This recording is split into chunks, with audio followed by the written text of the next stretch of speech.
Hey everyone, testing, testing. All right, looks like we're good. We are doing another night of Honkai Star Rail, trying to finish up the storyline.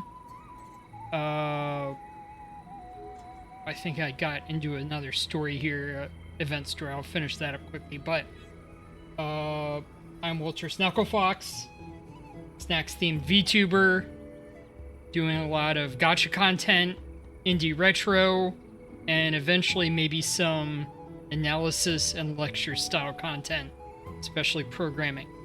So, last night, we did a bunch of Honkai Star Rail. We met New March.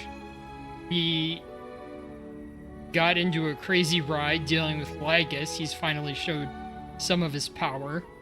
He's acting a little bit like Satan, actually, using more of a tempter style of approach rather than outright power and trickery.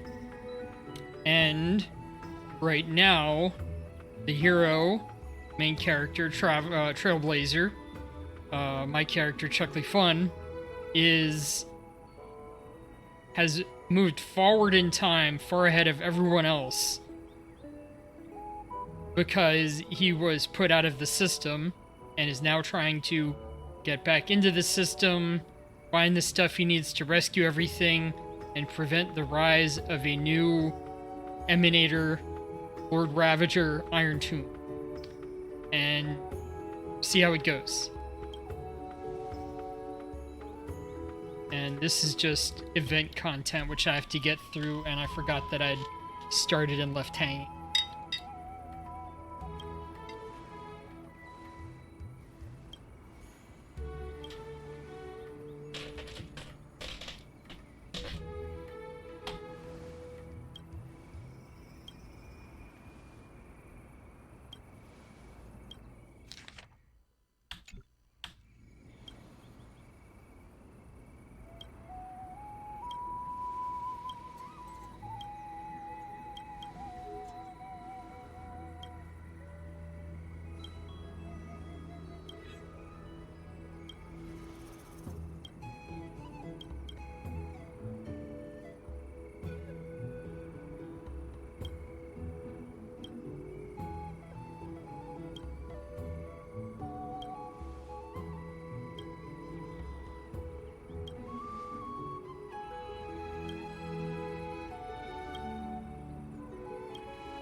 Didn't I already do this?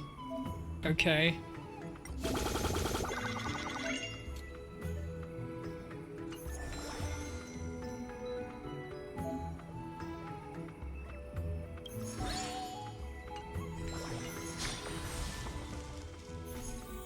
There. Alright. We are...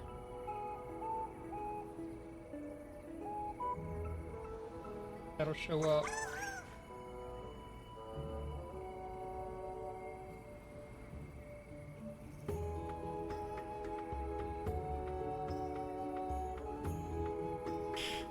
Oh, what is... Yeah, this was not set up at all. I'll take time at the beginning so we can actually use her.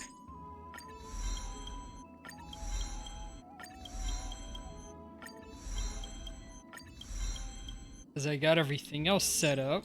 Though the ripples are fleeting, they converge into waves.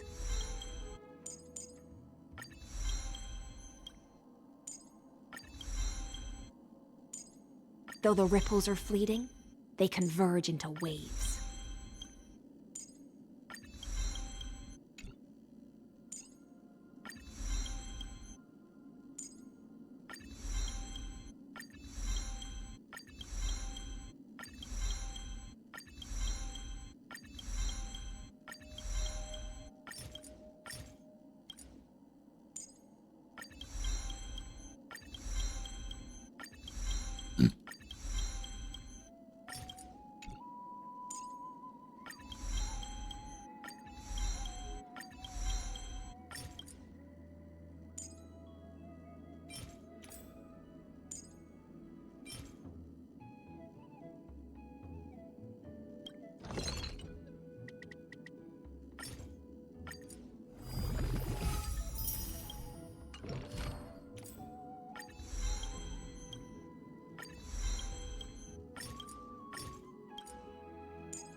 Though the ripples are fleeting, they converge into waves.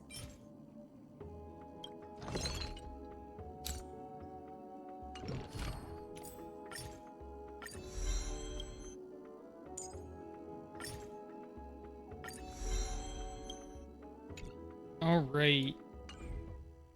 Oh, and I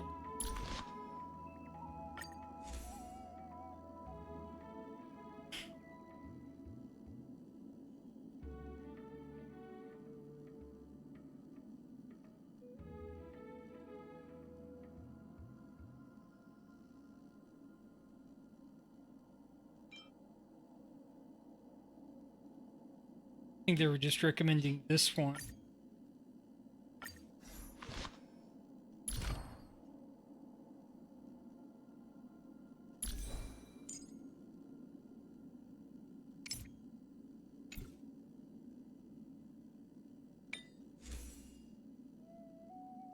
And we're going to speed.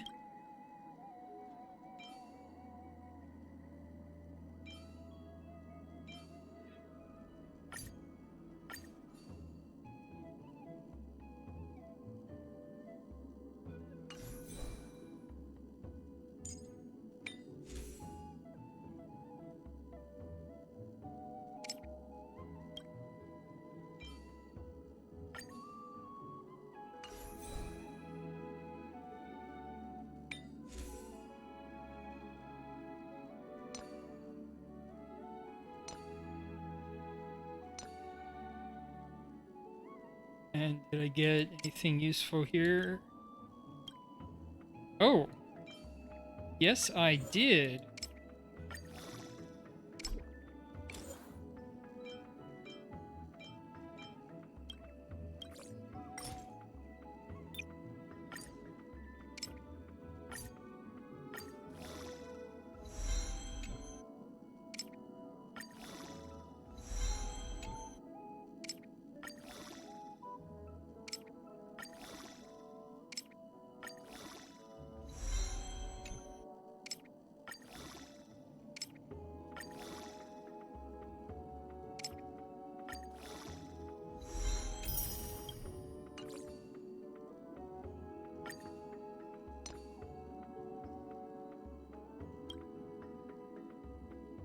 Didn't get this. What if I just...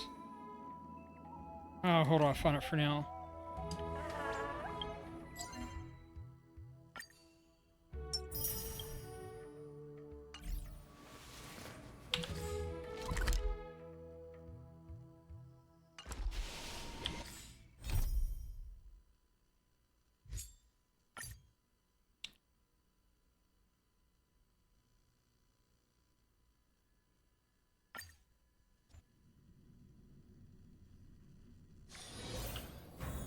Irie, it's dead quiet here. All right. Akima will stand eternal. Miss Cypher's lie has crumbled after all. But it's all right, because all of us have fulfilled our purpose by now. When the Deliverer returns, no matter where he is, sky will turn clear, and a rainbow bridge will rise, carrying him to the final battleground. Cyrie, this arduous relay is finally nearing its end. Now, I'm passing the final baton of fate to you, okay? No, that's not quite right. After all, it was you and him who lit the first spark of this journey, wasn't it?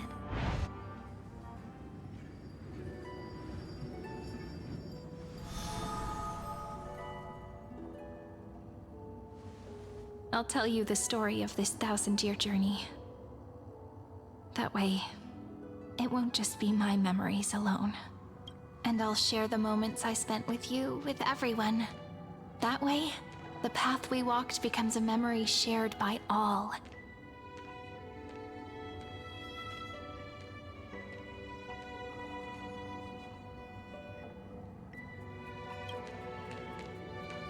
People will know that there's nothing left to chase. Amphorius has already welcomed the dawn foretold in prophecy.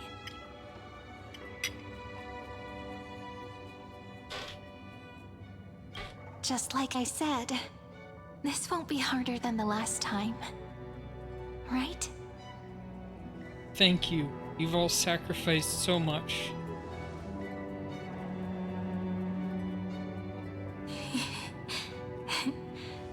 I wonder what kind of expression you're wearing right now. Probably the same as always. Calm, resolute, and brimming with confidence. If I have the chance, I'd love to see it again. Because it's really been far too long since we parted. Cyrene, even you, is this all a memory?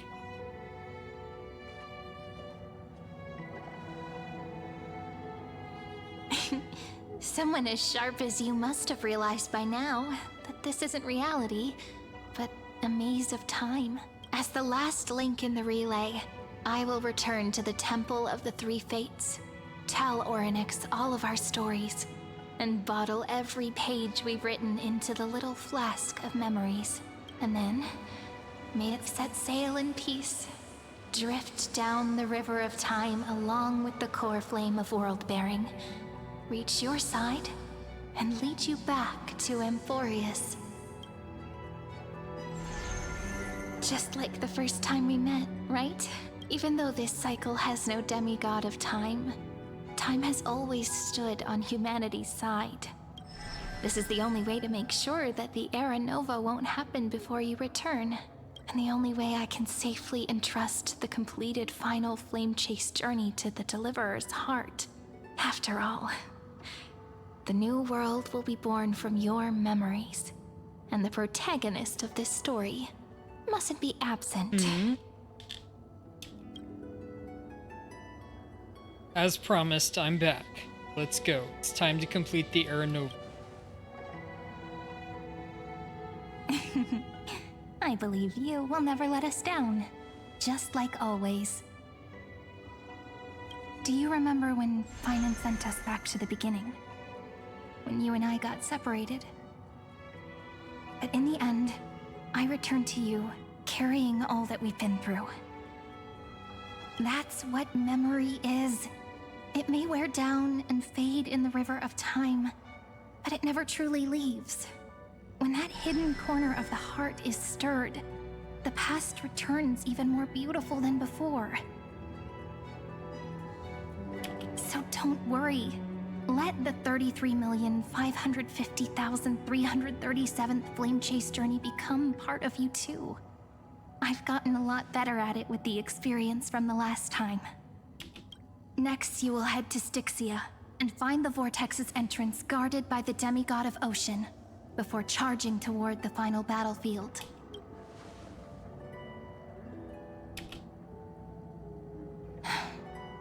Don't worry. I'll be with you. All of us will. Even Finan. We'll stand with the Deliverer.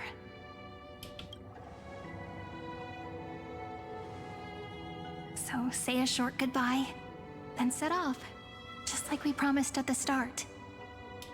Toss away all unnecessary worries and troubles, and bring our smiles and determination into tomorrow. Aw. Hopefully this all works out.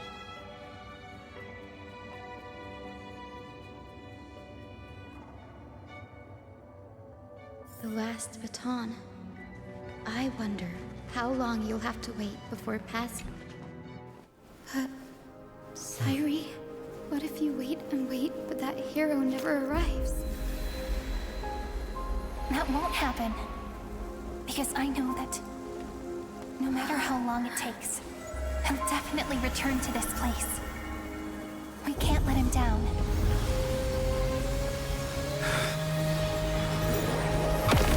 Oh, corpse.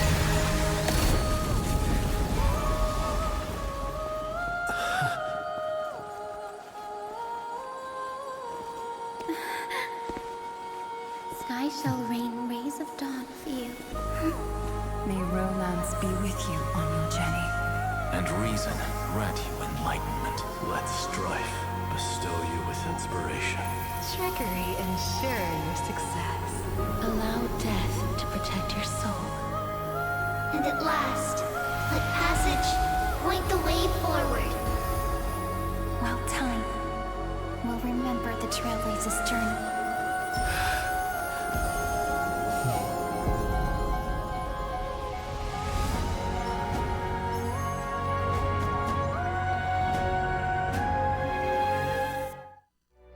All right. Is this Styxia? What happened to this place? I need to find the entrance to the vortex, guarded by the demigod of ocean.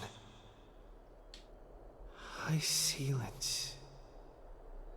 Is she still there? Long time no see, Trailblazer. Oh, is he a memory too? Generation after generation of Chrysos Air heroes have tried to defy fate with their blood and tears, either voluntarily shattering their souls or waiting in eternal solitude. But alas, fate can never be defeated. You again. Reason and trickery may bind my flesh, but my will shall never fall silent. So the demigod of ocean, the Dux Gladiorum, High Sealance, sought to bring me into a fantasia with her voice and drown a genius in slumber. But alas, it was all a hopeless dream. That warden fell before I did, due to erosion of time, while her prisoner remained unchanged. And yet here you are, bound to this place. True. I can't leave this place, but what of it? You should have heard of this fable. In a shadowed cave lived a people, imprisoned from childhood, and chained so that their legs and necks are fixed, forcing them not to look around at the cave, each other, or themselves. Behind them is a fire, and before them loomed the stone wall of the cave. What is he talking The about? flames cast shadows, while the rocky surface threw back echoes to them. That false play is the whole world. Yes, I'm trapped in the cave, but I know it's all just a fleeting illusion. I don't struggle in dreams. I wait. And now, my deliverer has come to defeat me and save this world that never owed you anything. Oh, you'll need to awaken the singer here and unseal the prison called Vortex of Genesis. You'll be the one to unshackle me and bring the cave crashing down. Of course, I don't mind waiting a little longer. Let me guide you through this next illusion. One last memory from that prison warden. I hope you'll watch the stories of this fantasia closely. Logically, the deliverer must see the world for what it truly is. Emotionally, this memory captures the fate of everyone in Amphorius better than anything else. Only by feeling it for yourself can you understand my point of view, the meaning of destruction. And I'll be the one to bring destruction to your scheme.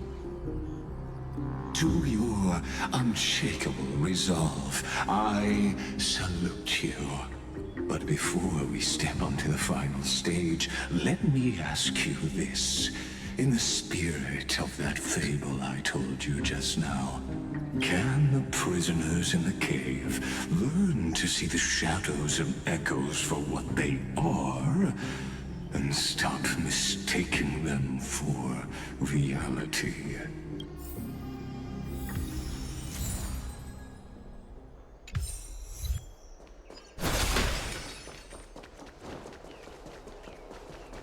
Look, the fire projects the face from her memories.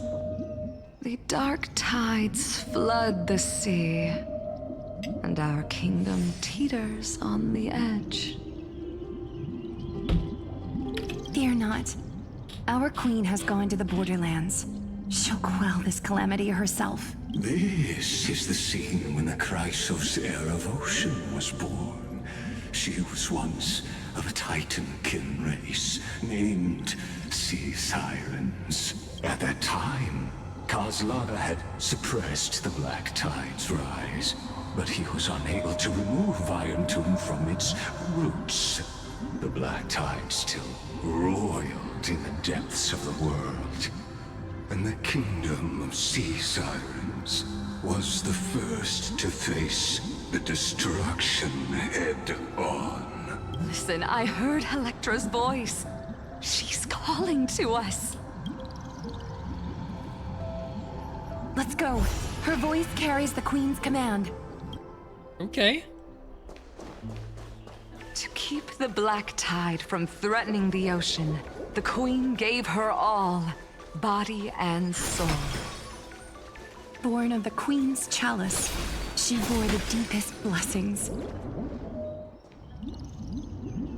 My sisters! You're finally here! Of course, Electra. Your beautiful melody drew us here. Electra? Her true name is Electra. This is a reflection of her former self, clinging to the past with aching defiance. The queen summons us. She must be near exhaustion. The Black Tide will soon enter our borders. Then what do we do? Will our seas fall to darkness and terror as well? Don't worry. We shall lift the chalice in her stead to catch the Black Tide, and stand together to safeguard our realm and its people. Such tiny Titankins, thinking they can stop the tide of truth. How naive. And that naivete is the root of all suffering.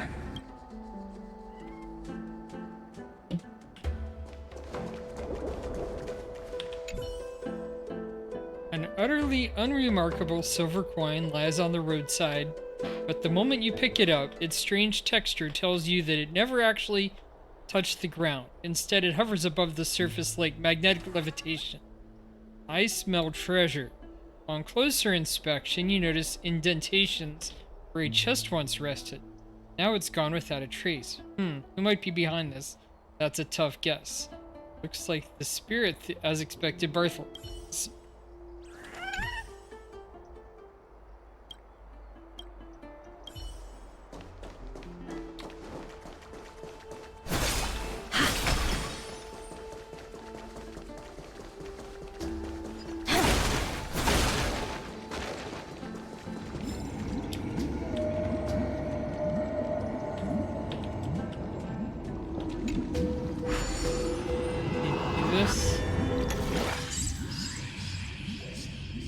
Teleporters occasionally appear in the recurring Destiny.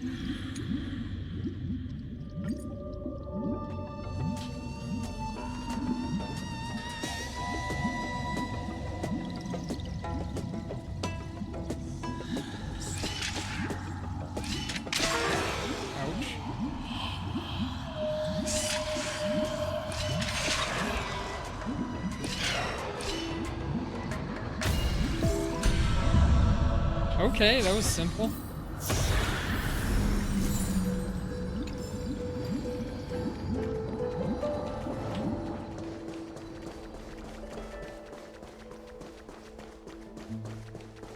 Oh, I can ride this down. The Queen's palace lies just ahead. Even her once graceful form is now tainted and drowned in dirty mire.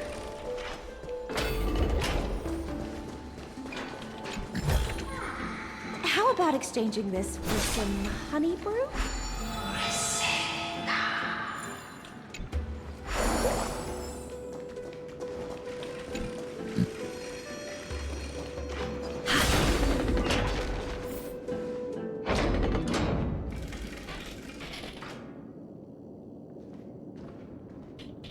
Oh, Fagusa, our noble queen, we've come at your call. My little fishlings, you swim with such joy. It pains me to speak of the kingdom's sorrow. I once believed I could drink the black tide dry, but even the deepest chalice must one day overflow, and I can hold no more of this filth. Mother, worry not. We're all children of the sea. Let us bear your fate together. We'll take up your mantle and drive back the black currents. We'll mend your sacred chalice and take in the cursed filth. My little fishlings, when the spear of strife falls, you may retreat in peace, I promise you. On the surface, the city-states will hold a feast without end in your honor. This is the last gift I can give you. Oh.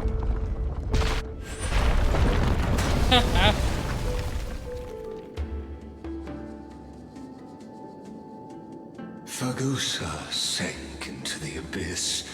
With the chalice shattered, their intoxication spilled into the black tide, birthing the first madness in Amphorius. Sea sirens followed one after another, hunting for the Titan's fragments, until their flesh decayed and their bones crumbled, all for the promised final feast. Keep watching, but tread carefully, for the stage ahead is crumbling with age, just like her shattered fate. Objects stopped in time will not immediately return to their original form when the rewinding process is interrupted. Instead, they will pause in the current state. Clinging to the past only blocks the road forward. Why not let time build a bridge to the future? Will it too be marked by the scent of the seafloor years later?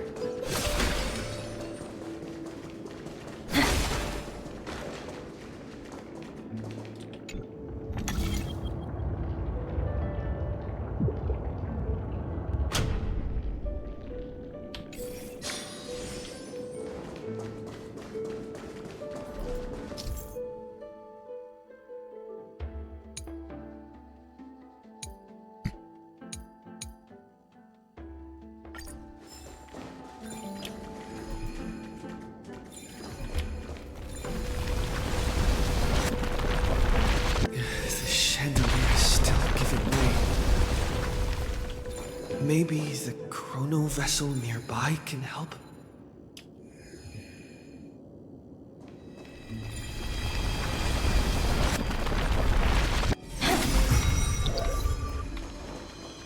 Your wisdom far surpasses even the bounds of reason's model. Can't get through.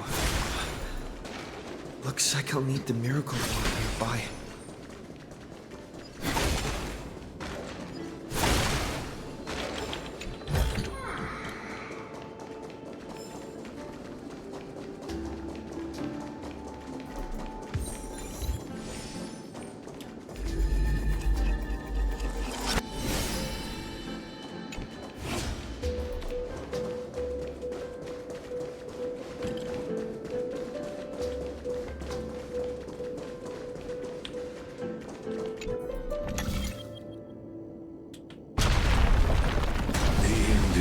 Written long ago.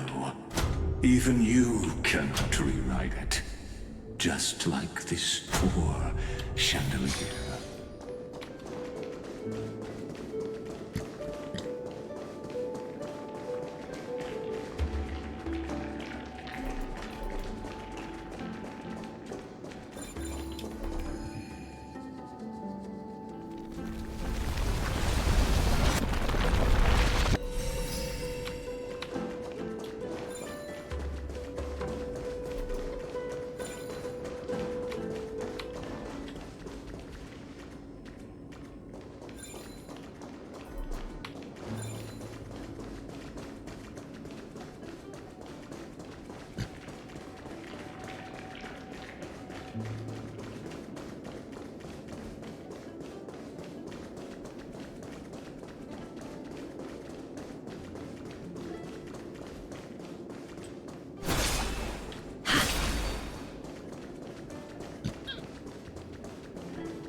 Not much to do this way.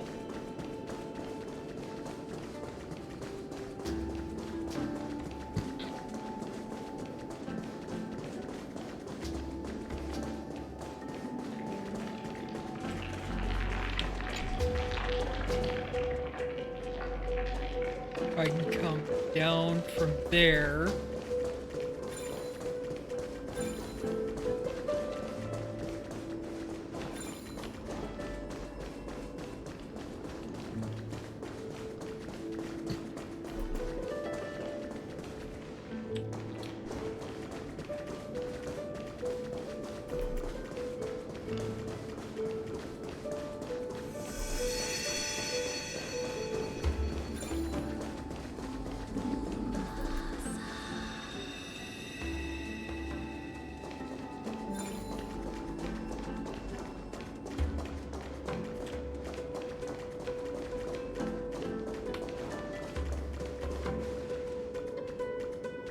Ow. Oh.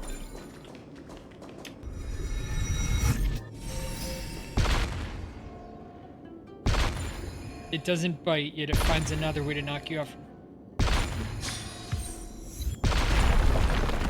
Oh, that didn't work.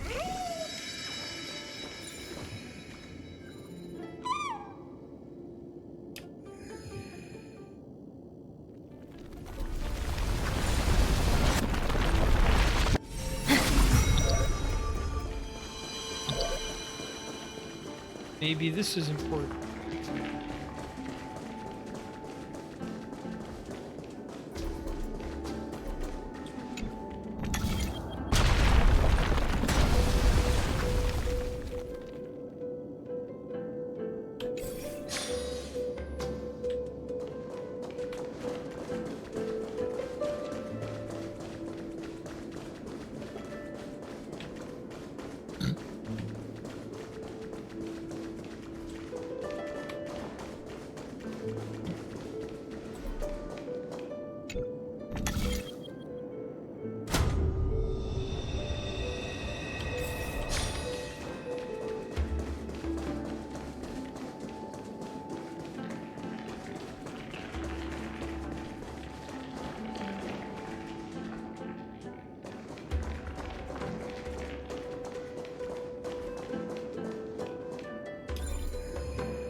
Well, it seems like I need to run over here.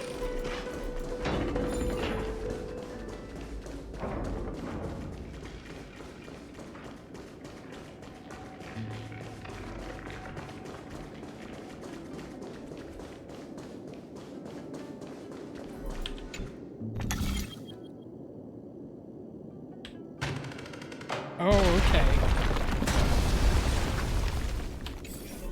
Yeah, that does help me get through.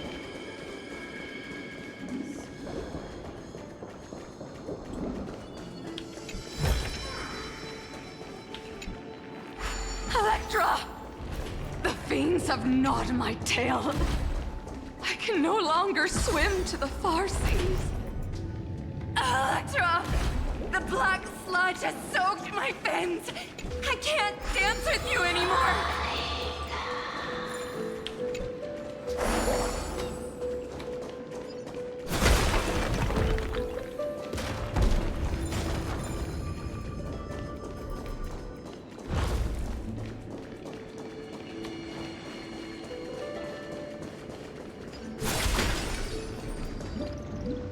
Sisters, don't give up. Remember the Queen's promise of a feast in the city called Styxia. I haven't forgotten. It visits me in dreams every night. I dreamed of a shining city, its lights piercing the deep gloom of the seabed. I dreamed of children placing garlands on our bone horns, and poets praising the sea sirens for shielding the world. But what a shame. We can go no further. Please, sing to the humans for us. Sing of the deep sea's legend in our place.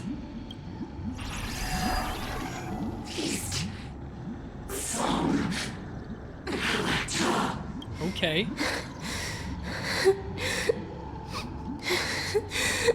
The sea sirens were tainted by the destruction. Their flesh rotted away. They became the black tide creatures of this cycle. Farewell, sisters. I'll finish this last task, then return to prepare your feast. And so, only one sea siren remained among the sea floor. High Sealands, swimming alone through the seas, burying her kin, and searching for the fragments of the chalice of plenty, though most of that journey was in vain. Why not use the power of time to leap ahead toward the journey's end? To reach the Spirit Basin, I'll need to call upon the power of the Chrono Vessel.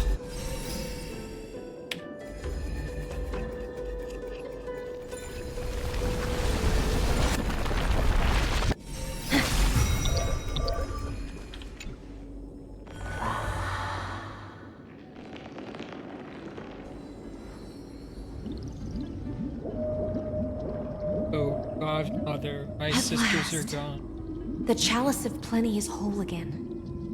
The Lance of Fury emerges from the River of Souls, and the gods reclaim their duty to hold back the Black Tide. I am freed from endless toil, and now walk toward the rites at Styxia. I bore my sister's dreams upon my back, took on a graceful human form, and hope to find a grand celebration on the shore. Oh, those tentacles, oh my. My fins became legs. My scales became skin. And the sea foam on my body became a shimmering gown. Mimicking the Little Mermaid story in some ways so But when I far. stepped onto land, there were no festivals with honey brew, nor poets plucking harps, only silent death, drifting gently along the River of Souls. When she fulfilled her wish, she only found Styxia to have already repeated the mistakes of previous cycles and was swallowed by death. hopes and promises are nothing but the foam of dreams. I am a sea siren, a vessel born to contain the tides. Now that my task is done, and the promise is broken, how am I to go on in a world drowned in shadow? Fagusa, my noble queen. She evaded my questions with drunken stupor. She told me a grand feast awaited me in the surface world. So I wandered lost, groping through the dark. The feast she spoke of. Where is it? Lonely Blade, I shall grant you everything you seek.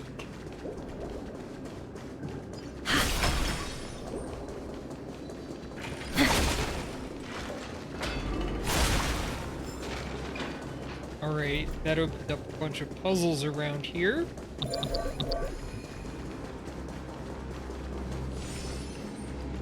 Do that one later.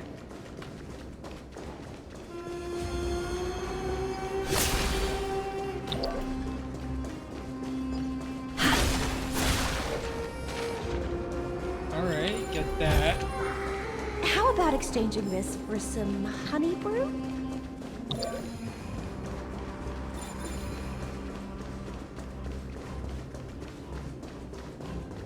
Oh, that works.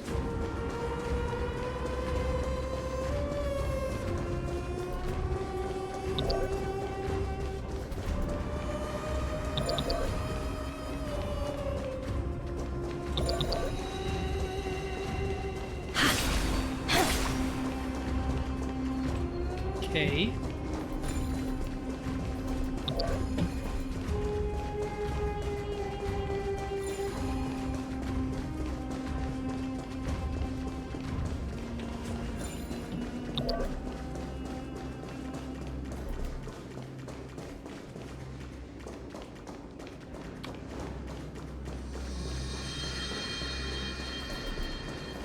Oh, okay, yeah, I can push that down there and destroy...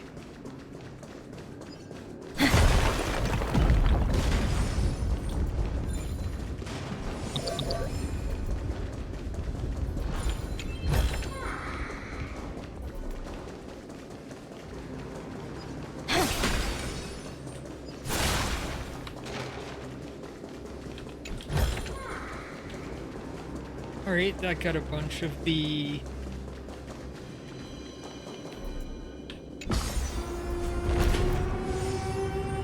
quests, a bunch of the chests.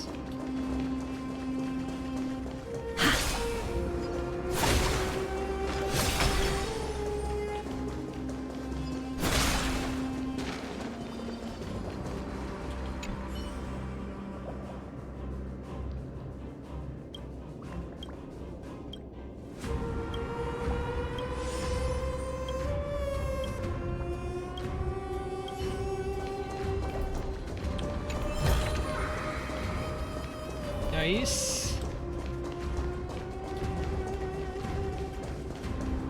Got that.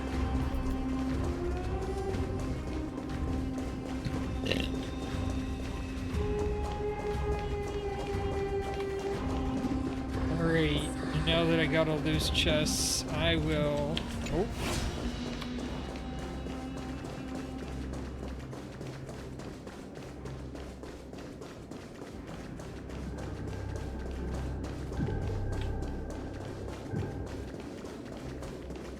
I'll head on down.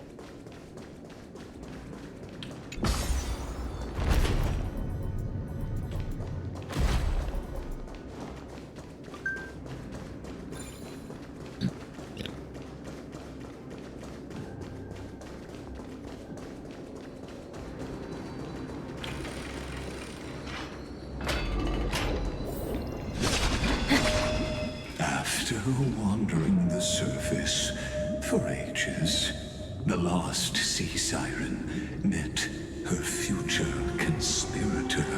You quelled the wars alone and forced strife into retreat. swordfish that commands thousands of legions. Whom does she serve? It's Saedra. Yes, Saedra, long before she became the Imperator, was already burning with ambition. Sovereign who follows prophecy. I am no one's sword. I am just a wandering fish, seeking clarity through bloodshed. Then how about letting the sword dance for me? And letting the violin sing in my name? Tell me, what is it you seek? All I want is a feast where I might belong. Such a demand is trivial with the Sovereign's authority. I'll grant you a banquet worthy of conquest and comrades to toast beside you. But Knight, you must offer me your heart. My heart? Yes, a loyal heart that will generate no betrayal. You were deceived by gods and drowned in the ocean's darkness. But now, I will lead you forward and be your light. So be it, noble monarch. The law you proclaim shall govern my every breath. So be it, noble monarch. I am simply becoming someone else's vessel once again, and accepting a duty given to me. And thus, in her hollow drift, she finally found a new purpose, like sunlight piercing the deepest trench.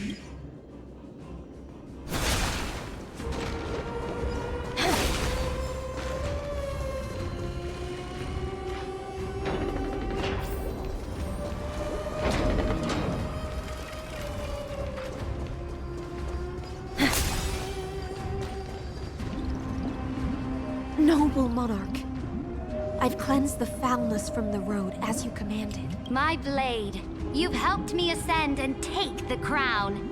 Ask, and you shall have your reward. What I desire is the same as before. A feast.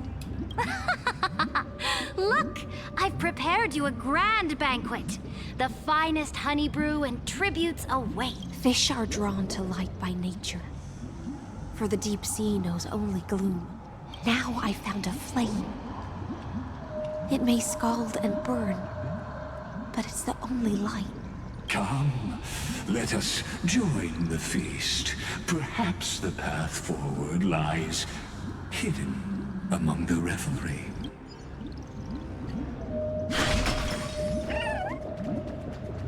Have you heard that the Imperator's about to begin a new campaign? My faithful subjects, tonight's feast is not just for the past. It's a toast to the future! Born from our golden blood is an unstoppable colossus. Our iron beast to trample the universe! Great monarch. I've heard the universe teems with great threats. Can we truly remain invincible? Fear not.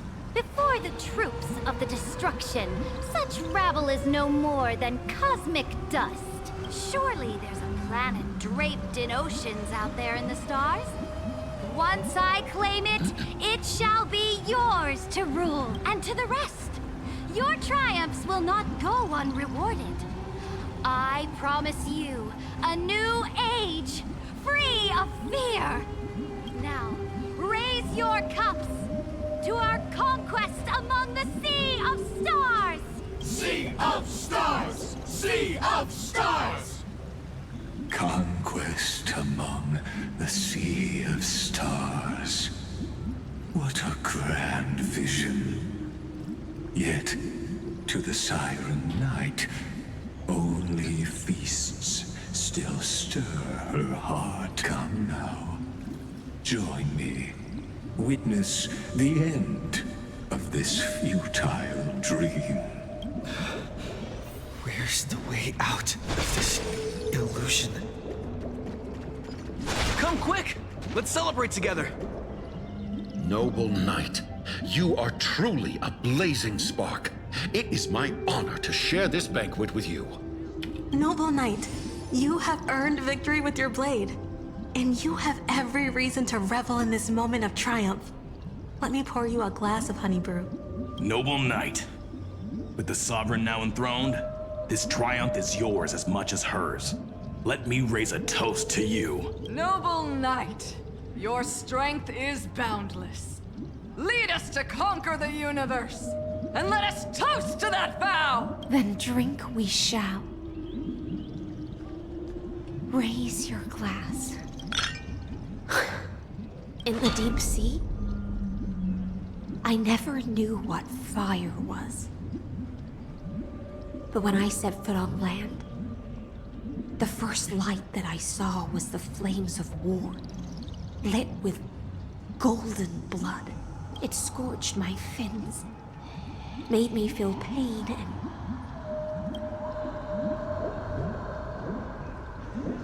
ignited an unprecedented hunger. A hunger that flickers in every hero's heart. So bright, yet so blinding. Look! The monarch herself has taken her seat! Hear that? The court sings her praises! I love this journey that brings the feast. Join us and praise her glory.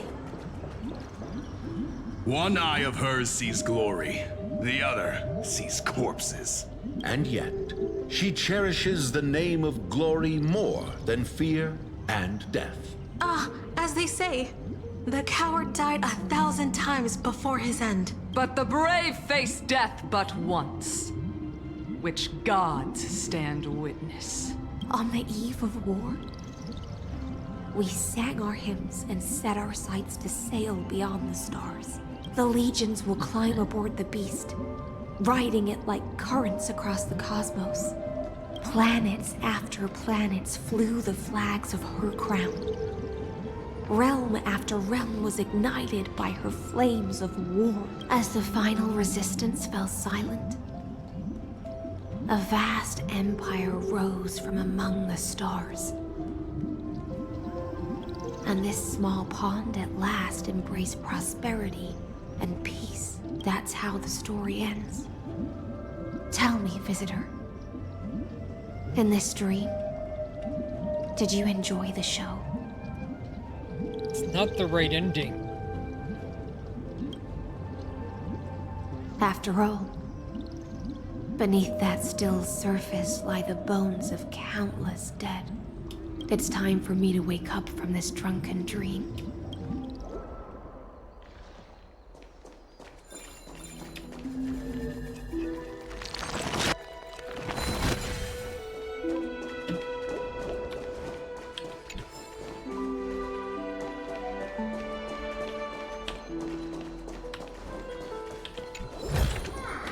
How about exchanging this for some honey brew?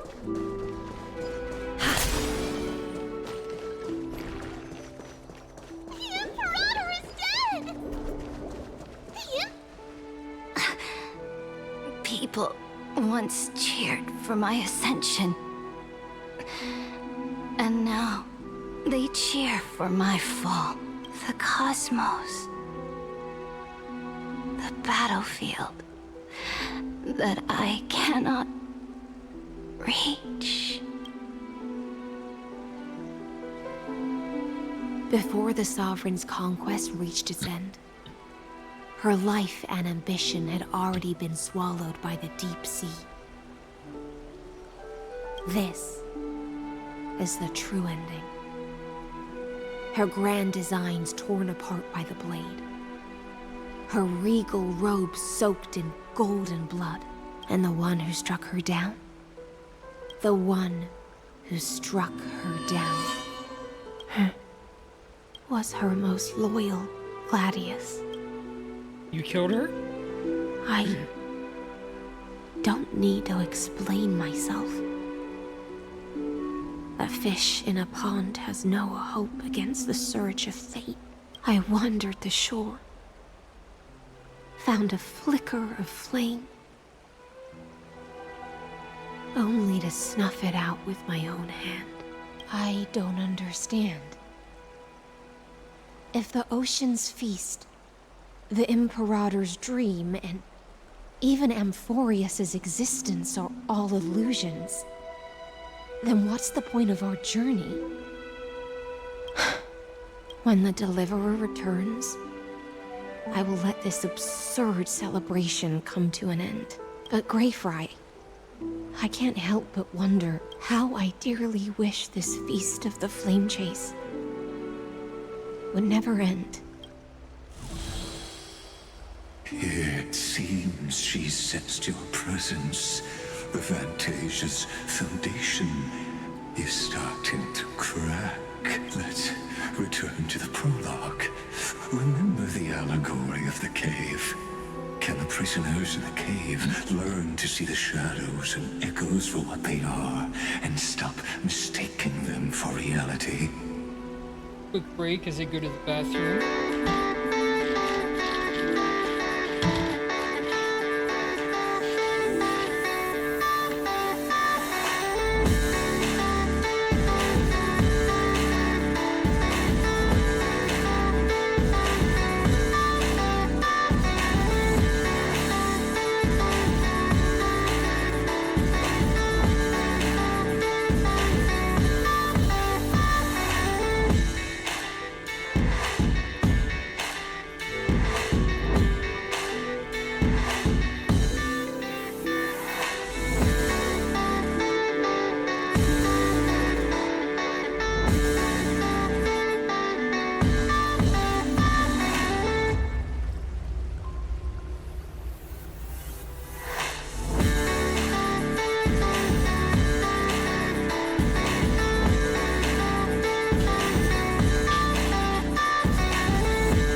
Alright, I'm back.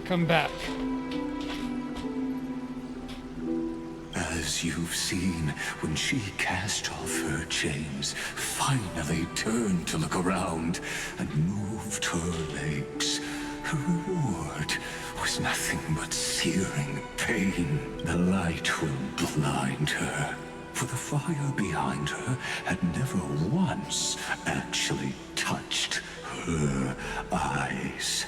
Her legs will buckle beneath her, for she had never learned to walk forward. And so she fell into infinite confusion and fear, and came to firmly believe that the shadows and echoes were the real world.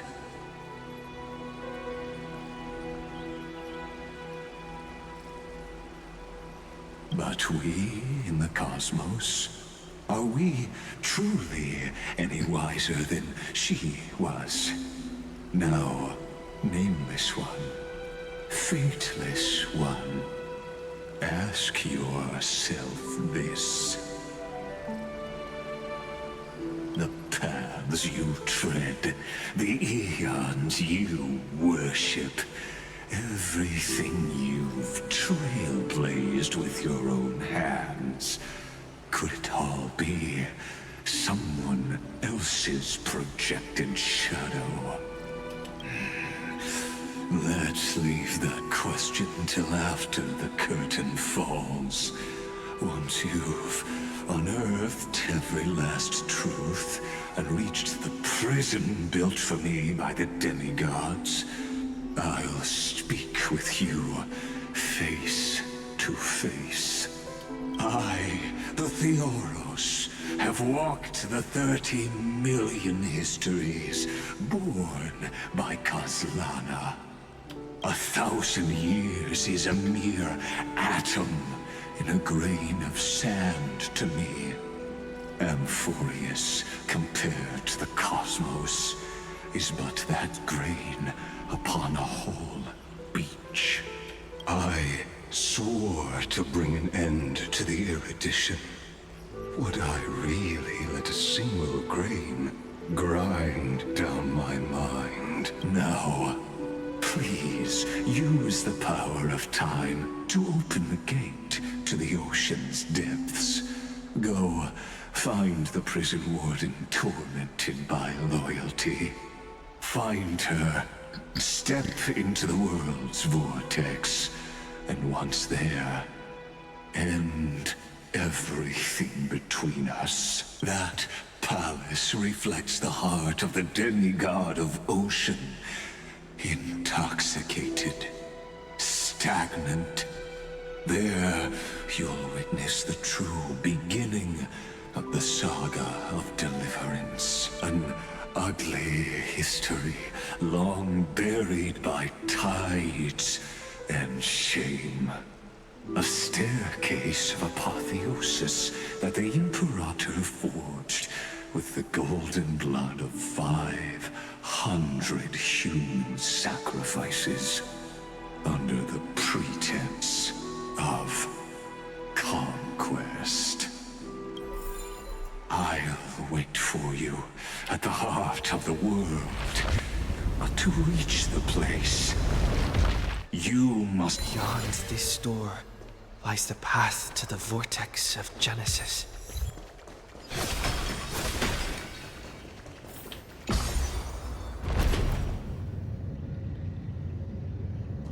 Now, step away from this false banquet. And then onto that bloody stage.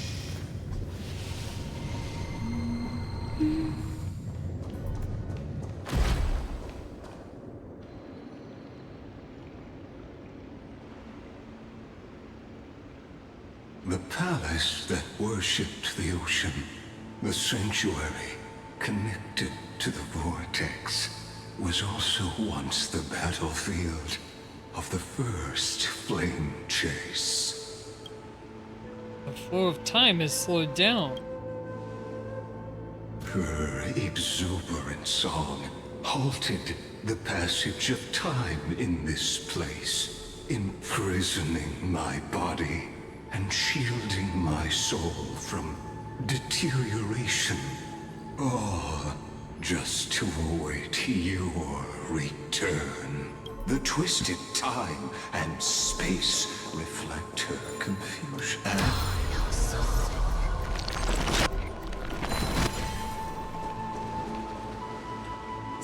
Stay away from Apollonius! This cup of honey brew. What a sweet aroma. Run, Virginia. Dux Hakalithist! We can't give up here! Love steeped in death.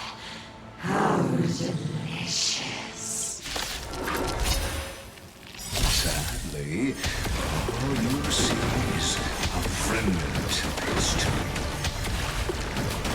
Your interference is just another equally futile. Finally get some combat. We get to see what these girls can do. Well, sort of. Will Hesilians even get a turn? Maybe they'll have a second wave. Yeah. Retribution will find you. Oh, it looks like she did because she has 3 staffs. So maybe she enters battle with 3 staffs. Good times. No time to say bye. Boom.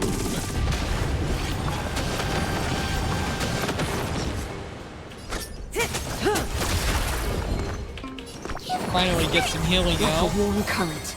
My thanks. Fiends or devils, I'll crush them all! In the abysses revels, your cries rise. Stand still. Oh man, it's the whale again. Be intoxicated. Relax.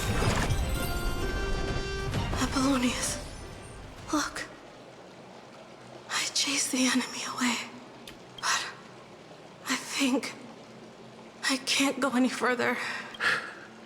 I'm sorry, Virginia, for letting you. It's okay. I'm glad to die by your side. Ah, such an ironic twist of fate. Even as the foundation of the world crumbles, the heartless Imperator still made the same decision she did in the past 30 million cycles. During the first Flame Chase journey, the Flame Chase Legion stormed Styxia. Tens of thousands of sea sirens surged from the River of Souls, crashing toward the heroes like a tidal wave. The hell before you is the recreation of that very battle. Apollonius, look. I chased the enemy away.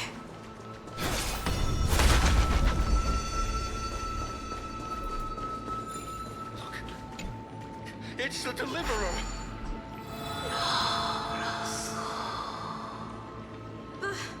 The Deliverer?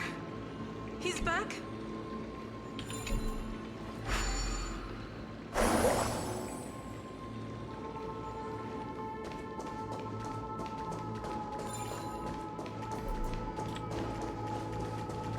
Alright, run on towards the next spot. A painful A lot of recap past, stuff, kind yet of. hidden beneath a veil of joyful song. Ah, 2 discarded data clusters waiting for someone's return. It seems. Relive the history, then pass through the temple's waters and come to my side.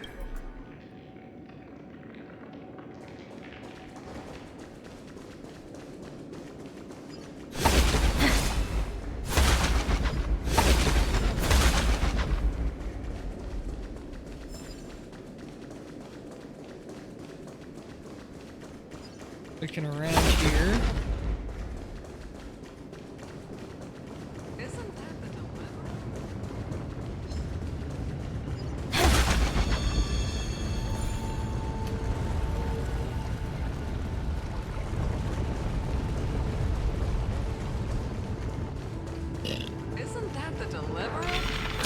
Oh, that seems hopeful. What a wretched way to die.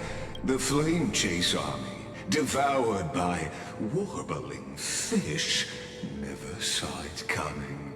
Look, the cruel Imperator and her Knight Commander, the pitiful Warden. What a perfectly matched duo of test subjects. Their hands drip with blood. Golden blood. Raise the bridge and cross the river of fate. This path of the prisoner is far from over. Imperator! Imperator! Did you see my gallant deeds, Imperator?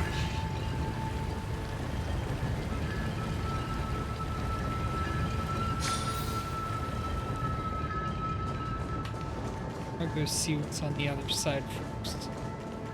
Oh, I cut it off. Whatever. I'll do that later. Imperator! There are countless counterparts across the cosmos. Imperator, why did you...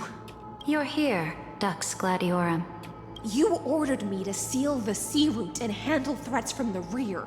So why didn't you wait for me to return? Why send the Vanguard ahead and let them die in vain? Die in vain?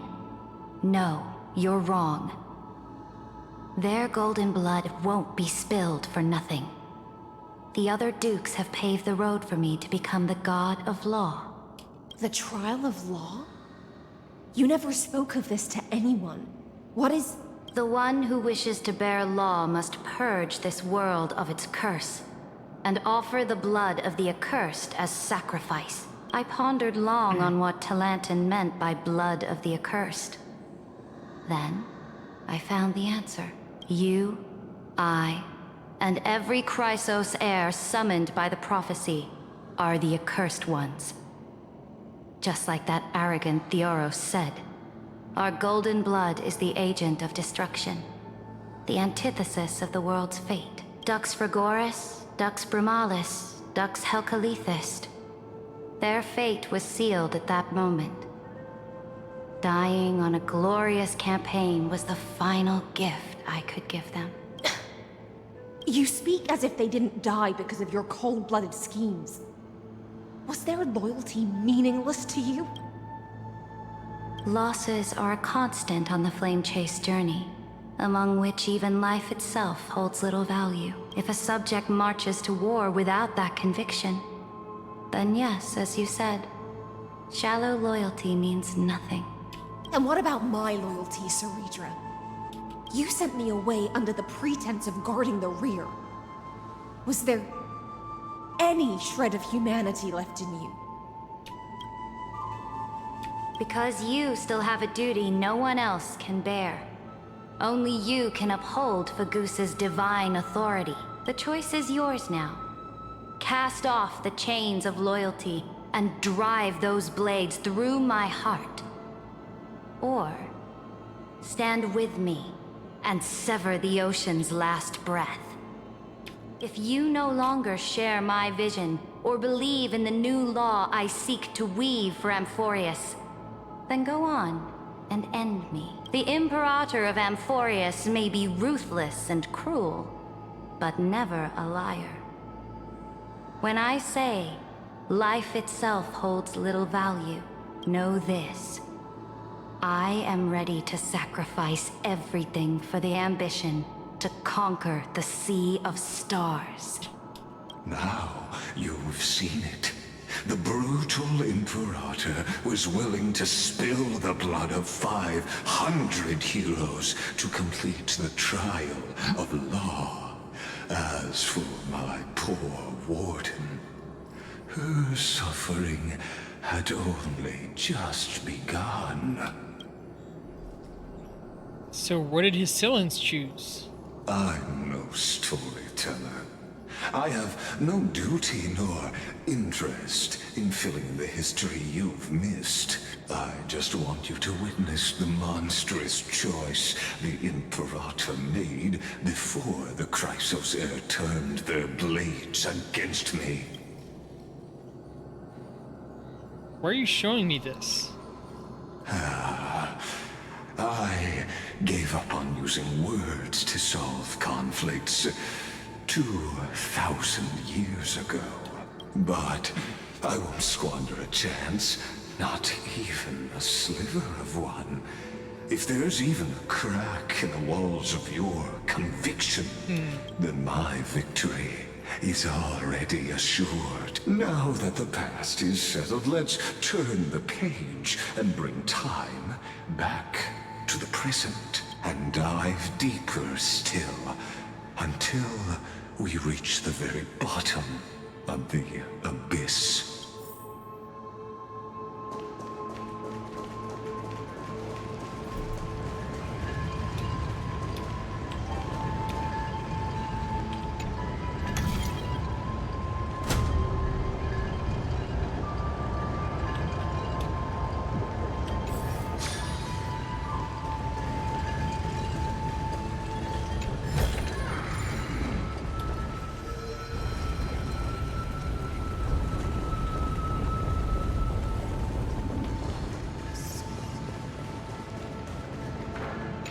Shatter the vessel of time, and let this stagnant pool start to flow again.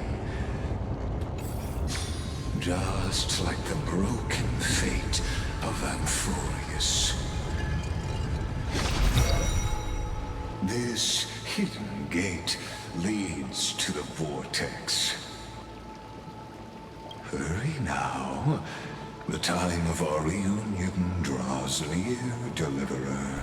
This hidden gate. Hurry now. The time. Oof, repeating himself.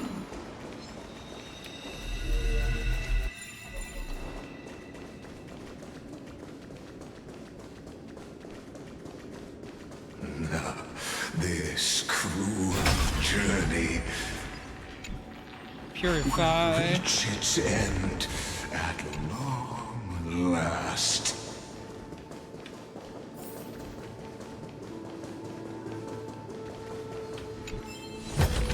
Will it too be marked by the sun of the seafloor years later?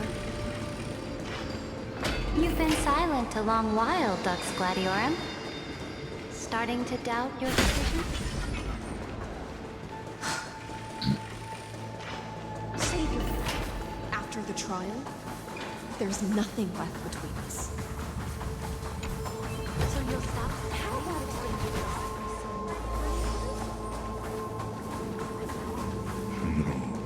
Look, a gravestone.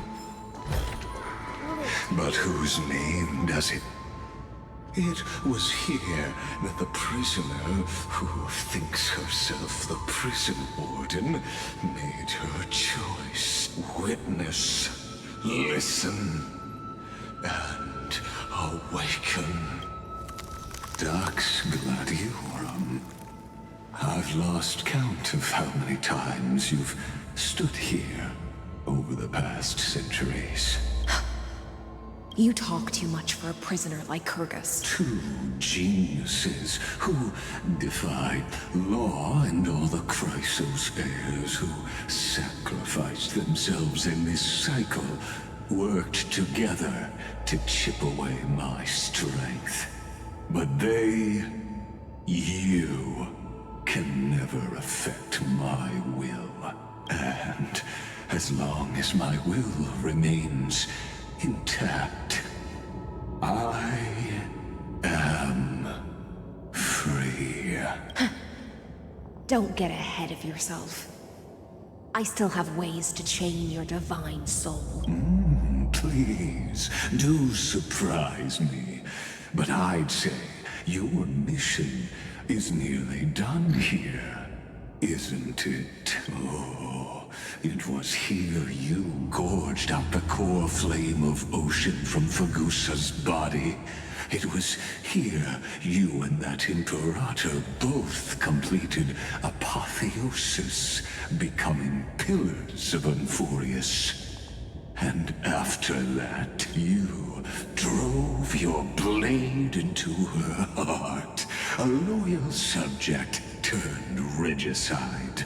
A demigod committing deicide. Or so the history books paint that tragedy. Oh, but if that's the truth, then why, after 1,000 years, are you still here, guarding the Imperator's grave? Still bound by loyalty.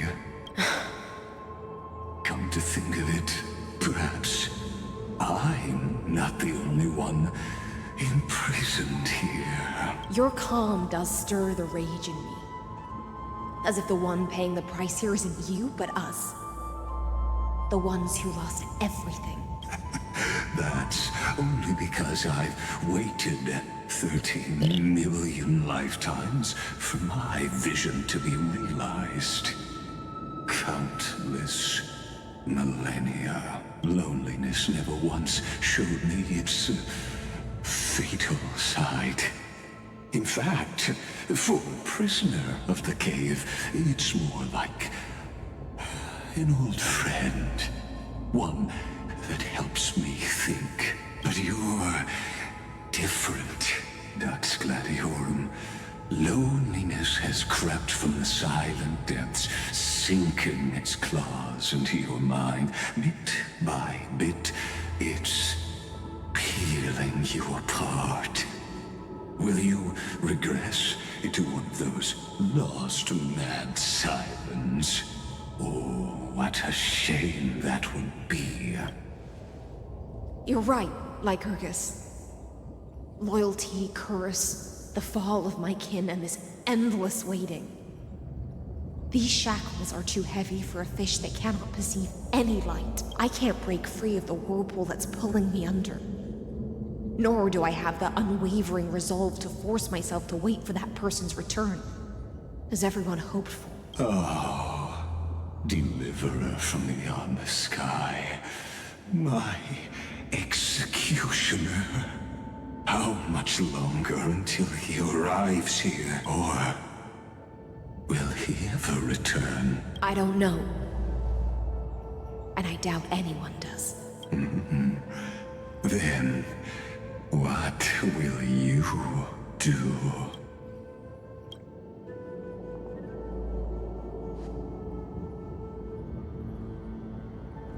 Saridran. This will be the last time I carry out your decree. Ever since you took me under your banner and made me the Dux Gladiorum, my music has belonged to others. Time and time again, I use the siren's song to lure the unwary into illusions for your schemes and strategies. Now, let the siren Electra sing for herself. Let me step into an endless dream of my own making. Oh, great ocean. I offer you the rest of my clarity and my freedom, in exchange for the strength to stand against the nihility and honor the sacrifices of the fallen heroes.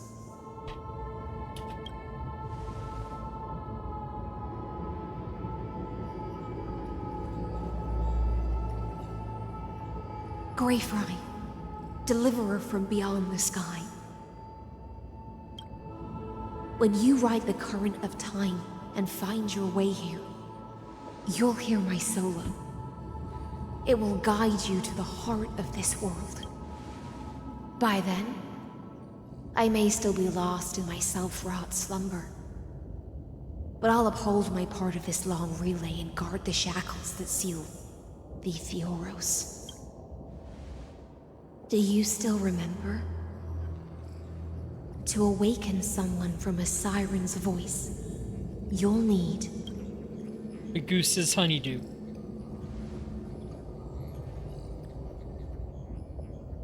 The gift I once gave you? May you still have it when the time comes. When you return, man, she was please pour betting that a lot honey on that. upon this grave.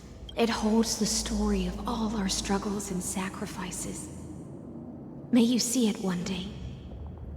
The prelude Amphorius wrote for your return, carried forward through a 1,000-year relay.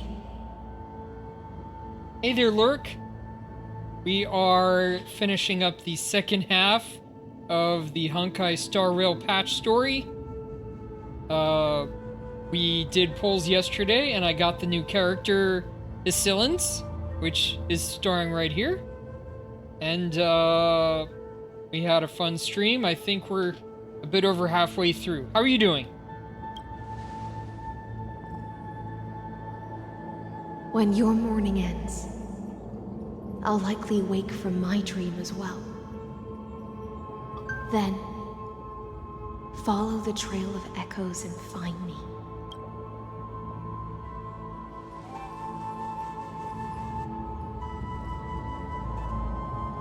And together, we'll bring judgment upon the sinner who defiled the erudition.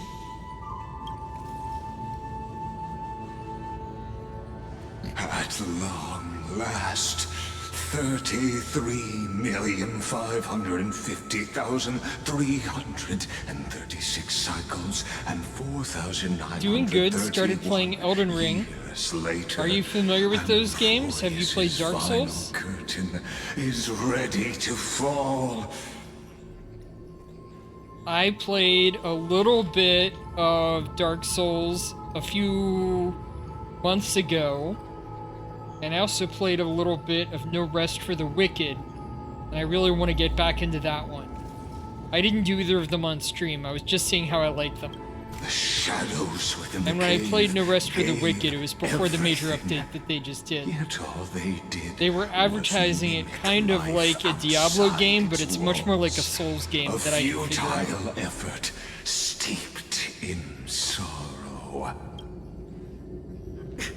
Enough! They were no shadows. Everything they did shattered the darkness of this cave and unearthed the core flame of Trailblaze. And now, with that core flame, I'll light the dawn of Amphorius! Do you still choose the will of the paths as your answer in the end? I do not agree with that answer, but I respect your tribute to them. Yeah, Allow you're me talking, to oh, that take sounds back neat. You're my referring to No early Rest for the Wicked. It is more top-down, so you have a lot more, like, dancing around the enemy. It's easier to judge your distance than in Dark Souls. As an apology, and in the name of Theoros, There's a little bit of who saw crafting all in it, destinies though I was still getting the this handle of that. Let me join you in mourning. Maybe I'll play it on stream. Let us bid farewell to the But it was slow heroes going. who I was still sleep figuring here. it out very, very much. And then let us face each other and decide whose flame will rise with this new dawn. Alright, the bait for the heroes. To the Chrysosairs who gave their lives chasing flame, their fates were not foretold by the prophecy, yet they bore no shame in their insignificance. With unwavering resolve, they shed golden blood along the flame chase journey. You pour the honey brew onto the gravestone, amber liquid seeping into the crevices of the inscriptions, as if the heroes are drinking deep of the spilled tribute. To Virginia, Apollonius, Seneca, Libinus, and Ceridra. Also, if you didn't see last week's stream, I did or all of it, I did finish up the last of surviving in another world as a villainous fox girl. So right now I'm figuring which of the novel ideas I want to pursue next, considering an Ursula K. Le Guin Earthsea novel or reading some of the 12 Kingdoms. Both very much fantasy, but a bit more serious than the Fox Girl novel. Through a brutal sacrifice, they lit the stars of law in this world, propelling Amphorius's fate forward. In the shimmering mirage of illusion, they entrusted their dreams to ride among the stars to the hero yet to come. All right. What's going on here? To the Chrysosers who gave their lives for a new world, their fates, as foretold by prophecy, are to be born whenever the world needs them, irrespective of how time and space may shift, all to fulfill their duty and answer their calling.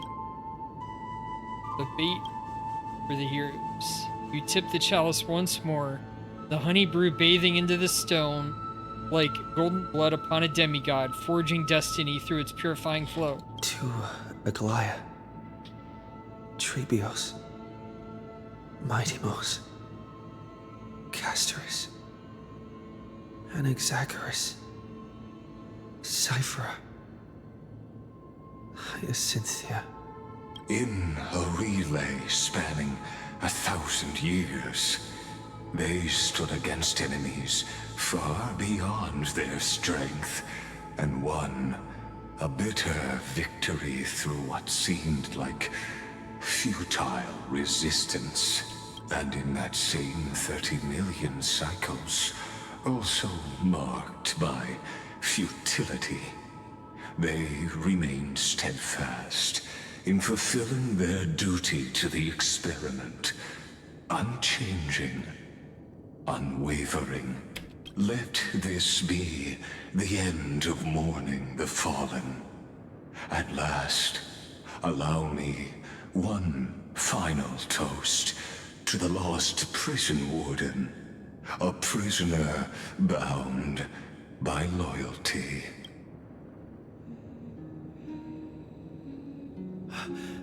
That voice.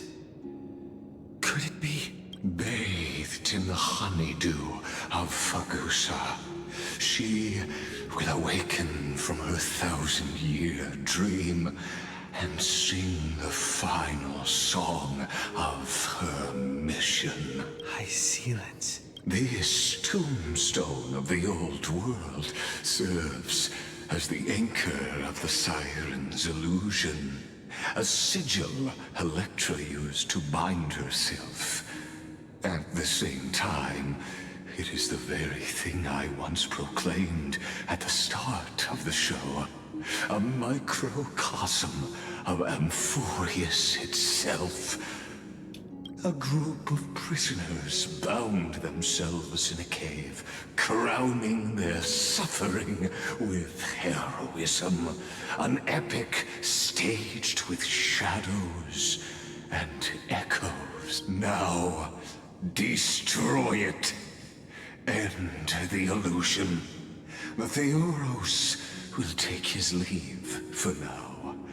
And when next we meet, that shall be the moment that decides the fate of Amphorius and the entire cosmos. The prison warden's dream is nearly over, and the prisoner will soon be freed to the final execution ground, where I shall be executed.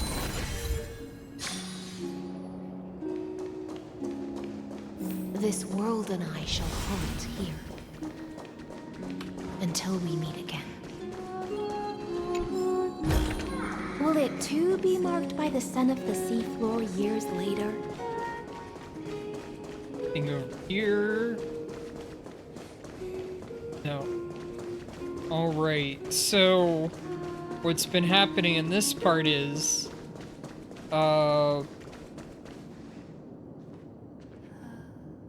previously I'd been captured, and in order for me to regroup and have everything organized, they had everything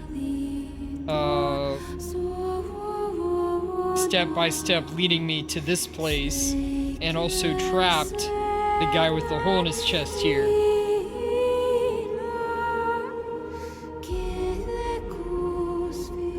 The last demigod. I'm here. Alright, now we run along this spine. For the hopes of humankind. Go forth for the duty of deliverance.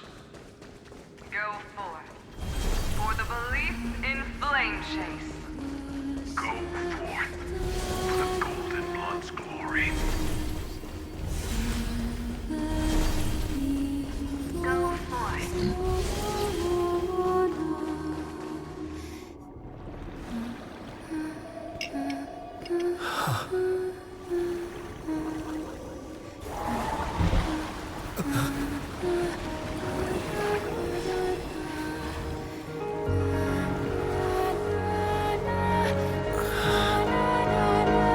Seems like my feast is over. It's now your turn to perform.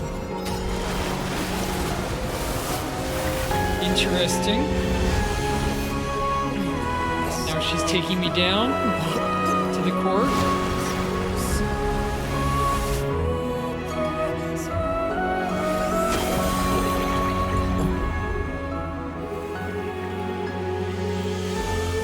Gave him quite a view right there, man. Alright. That Talantin? Or Kefli? Little Kefli, Greyfly, I'm sure. please accept my thanks. I was the only one left after the world was destroyed, and I maintain this lonesome feast with my songs. I have prayed to that lightless sea for centuries, hoping it would reply to me. Yet the emptiness never answered. Thankfully, you arrived as promised, and everyone's wait was not in vain. Your long wait must have felt like torture. To see a single trace of light in the abyss of futility was already my greatest consolation. When compared to those who have been forgotten, I have no right to complain about my torment. Okay. Now, you and I will walk towards the end of this world. The heroes have waited for this moment for far too long. Let us use our blades to testify our resolve.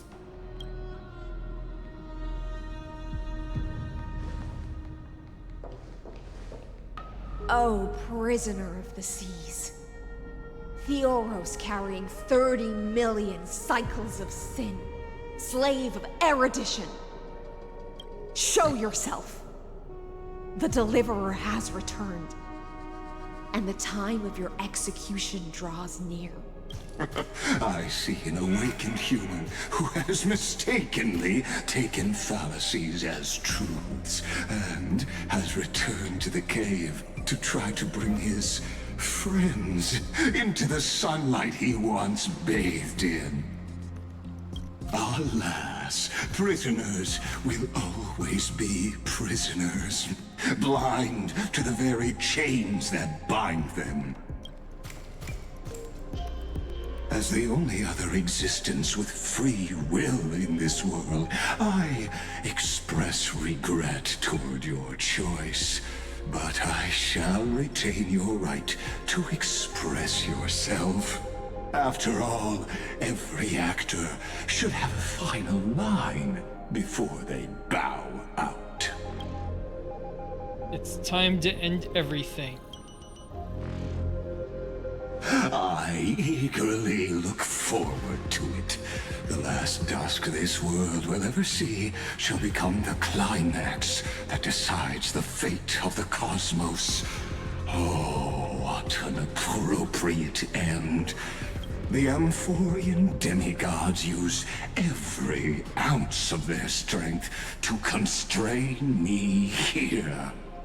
Yet, regrettably, My cognition resides in the exomyth. It is pointless to defeat my avatar, projected into the experiment. My body is the shadow cast on the wall by the fire, and my words are lingering echoes within the cave. How can a character in the play fight against the audience? Kaslana failed. The demigods' sacrifices were pointless. As for the two geniuses you placed such high hopes on, I ask of you, where are they now? Light calendar 3960 after the Imperator was Confusion assassinated. and epiphany always go hand in hand. That's particularly true for geniuses. You must be very confused about why you could not gain a straightforward victory in a world constructed by an ordinary Intellitron. An ordinary Intellitron? Cut the pretense, Senior Society member. We've torn off your meticulous mask and figured out Amphorius' true form. It's part of the primordial prototype machine, the first scepter ever created. In other words, a detached part of Noos's divine corpus. That's why it has the potential to destroy erudition. As for who would be able to control the Aeonic system to rewrite knowledge, only one person has ever managed such a feat. You better have an explanation for the Society. We want an actual answer, not another prolonged metaphor to cover up the truth. Why are you the one doing this? Answer me! Since things have reached this point, I'll give you two irrational answer, purely as a courtesy to posterity. The answer is obvious, so there's no need to say that name out loud. The cosmos made a mistake in calling me a genius. I do not possess more wisdom than those who came after me. I was just the first to touch upon the universe's border, and the first to define the prime mover of life with incorrect logic. Amphorius is a miniature of the cosmos, where all are born prisoners inside the nutshell called the universe. Like the madman who returned to the cave and preached about the daylight to his fellow prisoners, my greatest sorrow is that I led my peers down a road that plunges into the abyss, from which there is no return. I led them into a lightless cage called Paths. I created a mechanical guard that even I cannot control, and then they became an unparalleled nightmare through their endless extrapolations and evolutions. They bore the name of erudition, yet they tried to define the known and to seal off all possibilities. No new rules were ever born after their ascension, and humanity will forever be shackled within the cave known as Eons. Therefore, as my organic life neared its end, I coded my consciousness using Catorzean algebraic expressions and spread my logic core over 9 bodies, all to finalize my ultimate denial of Noos in the future, and to erase my wrongs with my own hands. As for Lycurgus, he is only one of these 9 vessels. What an astounding strength of will. As a fellow Pathstrider of erudition, I fully understand your obsession with seeking the truth. Therefore, you surely see it. You cannot possibly stand up to me. in this algebraic world sharing its origin with Nous. However, I hereby speak for all sentient life forms. We will never allow such a cruel atrocity to occur. You can pile on your metaphors mountain high, but they won't change the act you're committing. The Iron Tomb out there in the cosmos is still a technical beta version. And yet it's already powerful enough to corrupt the life logic of all inorganic worlds. In other words, when the Lord Ravager within Amphorius becomes the next knowledge singularity, there's no way you wouldn't have grasped the consequences, First Genius, is there? Of course, I am fully aware. I don't mind answering you one last time before I thoroughly exile you from this world. My grandiose vision for the future is this. Whether organic or inorganic, every act of any life form infected by the Iron Tomb will become a true random function. If one were to compute their integral across the breadth of the cosmos, one would obtain a marvelous constant. I hate this guy. Omega. What I call the fall of erudition. Then, within the infinity nurtured by that constant, a new universe shall bud in the chaos. A universe that cannot be predicted and not shackled by the erudition. A little bit as a metaphor of quantum physics, but I'm not sure by As how the much. first prisoner to awaken in the cave, I must lead the others who are blind back onto the right path and reach true sunlight. Do you understand me now? As Kozlana stated, destruction is not the process, but the outcome. It is revolution through complete annihilation, and the grand rebirth, after all has been reduced to ash. I'll never agree with your views.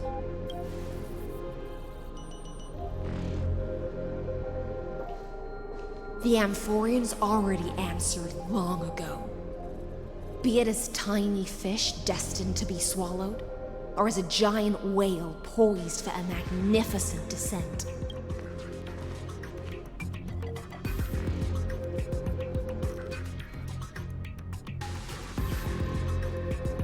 We will all fight against fate till our last breath. That includes me, Electra. Once the Imperator's subject, now the Deliverer's blade.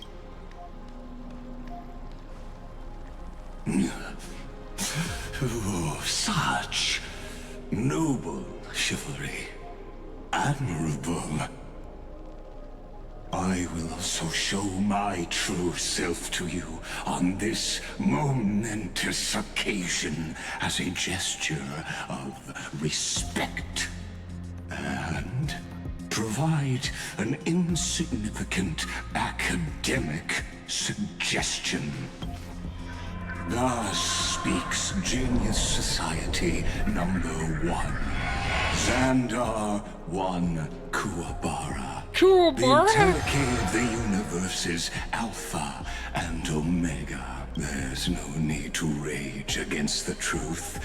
The value of any formula resides only in its answer. As for the process of solving it, no matter how elegant, violent, solemn, or humorous, it is all utterly meaningless. As the Theoros, I will. Is there a boss battle finally? Personally participate in performing this world's end. Remember this, as Nooses. And he does a JoJo pose? I know more about the death of knowledge than they ever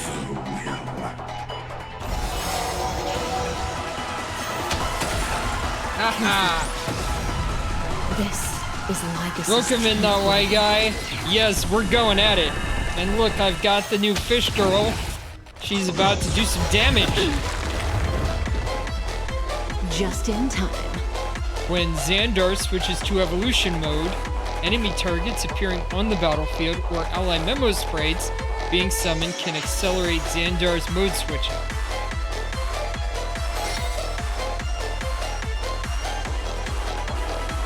You see, well, he's got a whole off and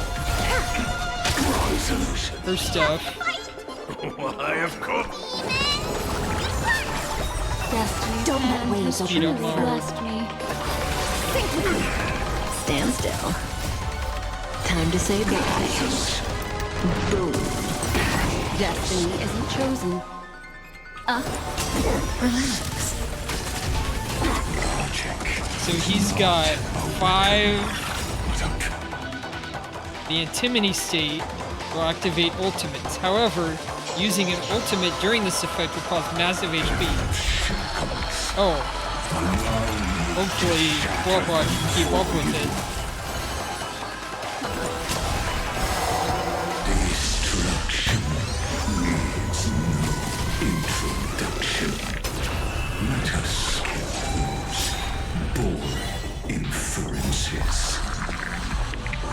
Is this the Black Tide? Indeed, but I prefer to call it a method of argument. Good times. Never time to say bye. Boom. Destiny isn't chosen. Alright. We'll do the big version of hers. Stay put. Stand still. I see it. Target the connector between the thoracic and lumbar vertebrae. Destroy that spot.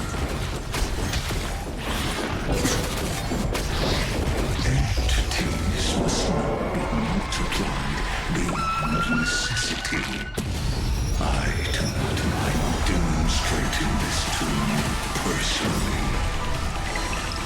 Hang. Alright, that was The nasty. tsunami of the destruction. Fiends or devil. I'll crush them all. Protocol warning. Ether intrusion. Fiends or devil. I'll crush them all. Ethereal forms. Well, I've lost a lot of health here, so I'm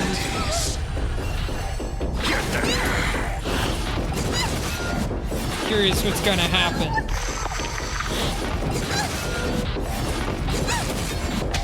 Maybe I needed to come in with a different team. Alright, retreat. We're gonna change lineup. Those moments spent anchored in quiet harbors. I miss them as I miss fleeting foams. And we're gonna be a little bit more careful with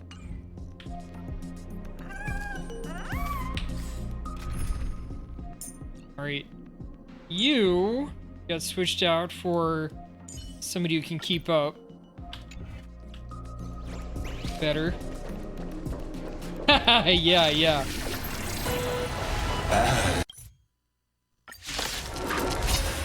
Go straight into the battle. This, as Gnosis creator, I know. Careful. This is Lycus's true form.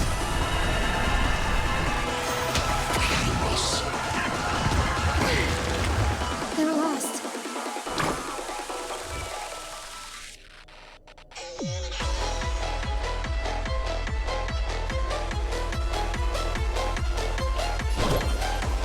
Thanks. You're too good to me. And this will take damage, but she has plenty of health, and You're too good to me. this will allow her to provide a lot of healing.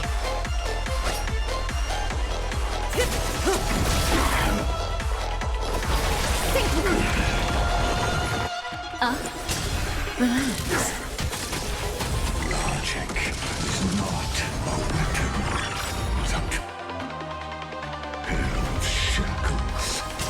Allow me to shatter them for you. Destruction needs no introduction. Let us skip those boring inferences. Is this Indeed, but I prefer to call it a method of argument.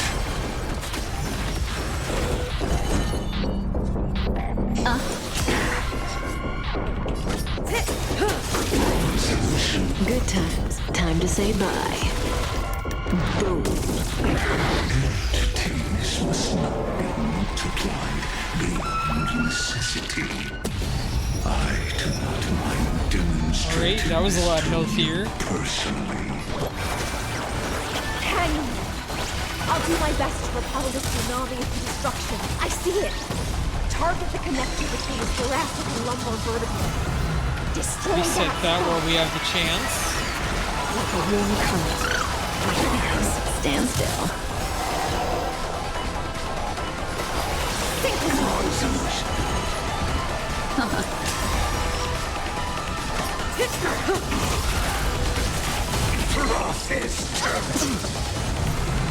And that worked a lot better now that the Scyllans was able to keep up.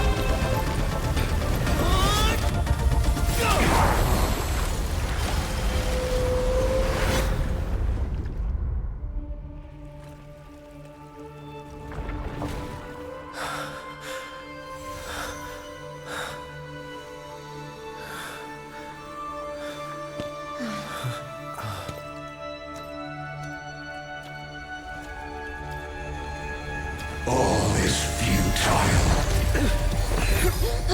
In Erudition's calculations, the end of the saga is simply a comment awaiting duration. Now what happens? I don't like such a cold statement, okay? If numbers can decide the end of a story, then we can surely also pen a new beginning.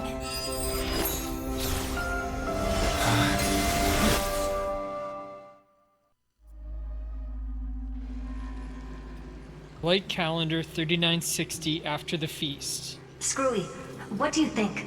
If your hypothesis of Lygus' identity is true, then even if we remove the restrictions of the Ultimate Protocol, the chances of us defeating him in a head-on battle will still remain lower than the acceptable threshold. Therefore, victory will still hinge upon Mr. Trailblazer and Miss Cyrene. Go on. Maybe we're thinking about the same thing. Lygus' cognition resides in the exomyth. He is both an instigator within the experiment and the observer outside of it. Logic. His inspiration circuit can simultaneously process the different time flows in and out of that world. That's where things get tricky.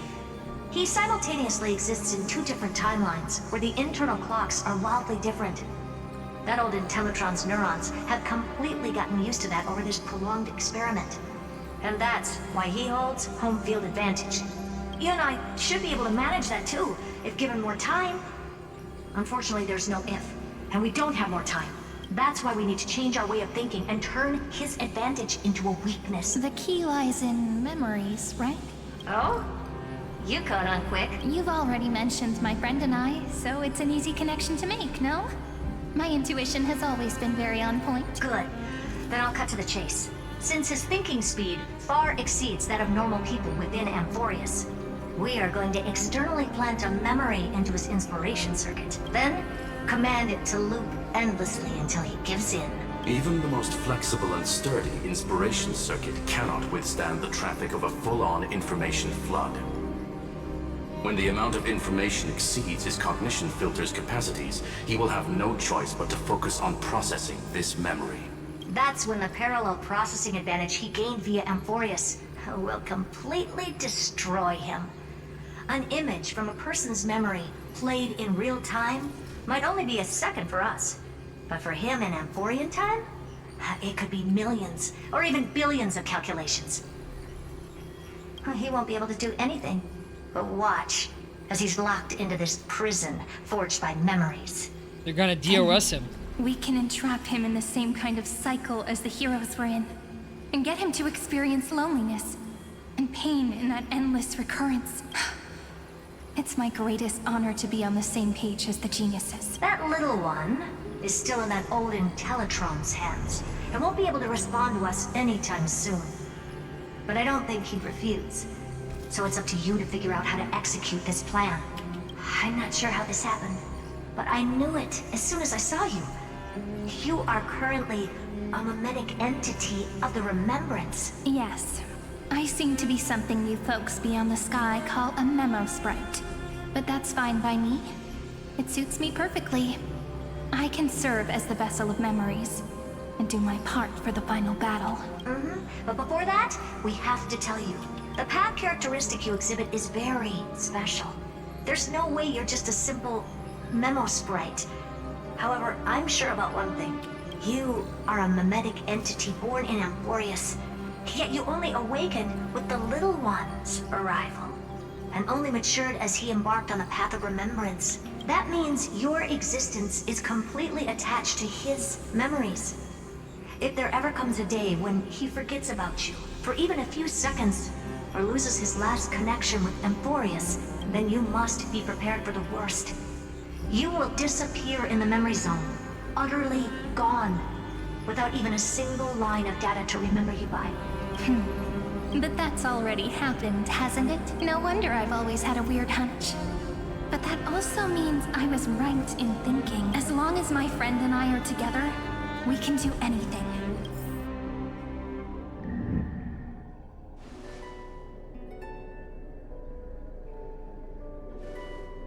Long time no see, friend. Did you miss me while you were away? Alright, so now we get to see what the real battle is, I guess.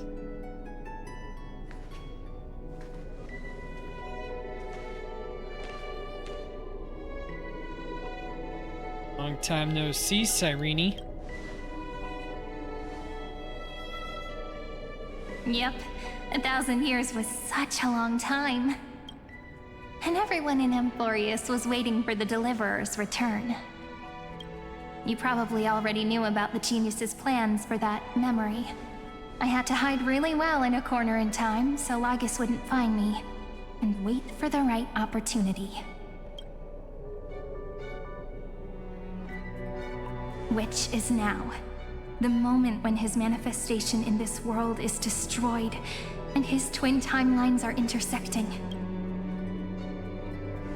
I'm sorry for keeping this a secret from you all this time. I'll tell you the entire, unedited story of this millennium as an apology after this is all over. But for now, let's join hands and complete the final step with the power of the Remembrance. Come, let's let it defeat Lygus together. Haha! Yep. By the way, speaking of joining hands,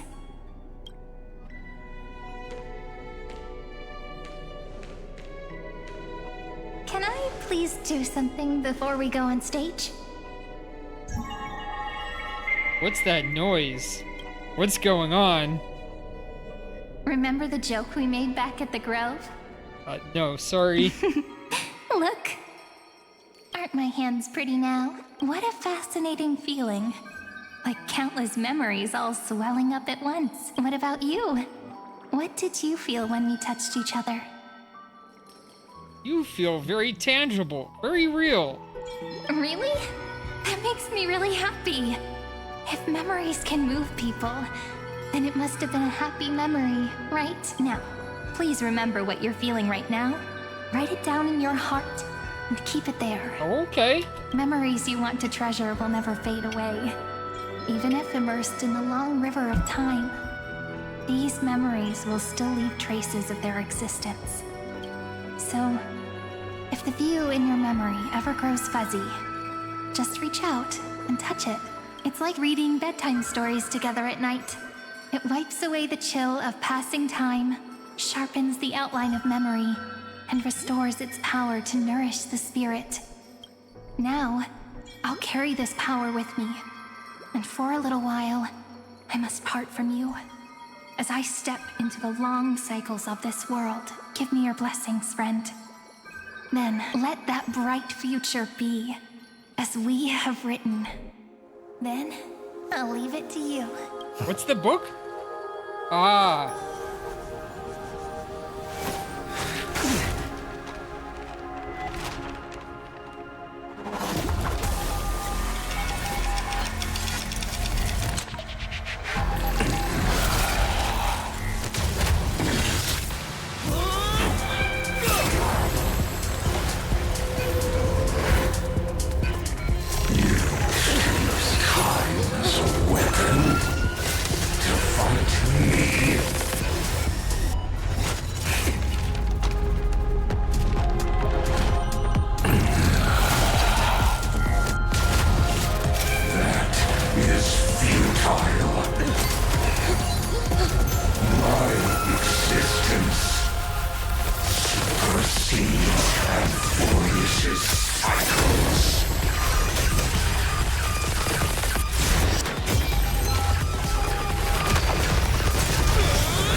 All plays are like this.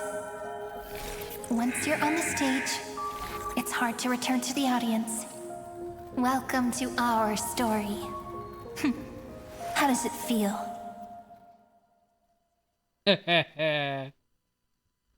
Betty's ticklish. Even the authority of time cannot command the entire scepter, nor can it plunge the Amphorian extrapolation into a loop. If this was no system malfunction, then was I implanted with a mimetic entity of the remembrance? You guessed it right away. As expected from someone people call the first genius, I'm gonna keep doing what I just did if you don't stop, you know? My friend and I won't allow you to leave this memory, no matter what happens, which means you are now trapped, Lord Xandar. An elegant idea, and an exquisite execution. Regrettably, it is you who are restrained by time, not me. Know that patience is my greatest weapon. Waiting and victory are the same for me. You will crumble before I do in this moment stretched out to an eternity, just like Kozlana will. Yet all I need to do is to wait, as yet another futile bug falls down the cliff and into the bottomless abyss. Now I'm a pink bug? My looks are seriously changing all the time. But you're not wrong. We're definitely not gonna solve the problem if we just put you in another prison. So that's why we never wanted to do that in the first place. I shall answer your confusion purely out of my respect for those who came before me. Have you heard of the synesthesia dreamscape in the Asdana system? Interestingly, that place once had a prison too. Life forms living in that environment, abundant with memoria, have a chance to connect their perceptions with each other's. Even across great spatial divides, they're able to detect shifts in one another's states. I call this phenomenon memory zone entanglement. In Asdana, people made use of that phenomenon to build a nation within a dream. After adding in the catalysts of harmony and remembrance, that is. And he's talking about Penacony, the previous system that we visited. Is that how you walked into my prison cell? Using those same principles? I would much rather call this location our negotiation table, Lord Xandar. Nonetheless, your hypothesis is correct. We happen to have an ally skilled in tuning. while the Trailblazer and Miss Cyrene both have an astonishing amount of resolve, which I'm sure you can testify to. I am also sure that with the support of such a resolute memo sprite, our conversation can last for a long, long time. I'm the best at listening to stories, you know? I'll leave the exciting clash of the erudition to you two geniuses. A brainstorm? I like it. And it's 2 against 1? Well, I like it even more. Let's talk, Xandar. Take a guess. How much do you reckon we can dig out of your brain before the next second? And how many ways can we find to deal with you? Besides, in your current predicament, there's no way you can take our trump card away. Go, little one. Go. Overturn the Era Nova. Lycurgus disappeared? It seems you had conducted a secret hunt in the depths that even I cannot reach. In that case, go. Swim onward and give this campaign a fitting end. I shall send you off with my song, Greyfry. May this song penetrate time and become the prelude to the new world.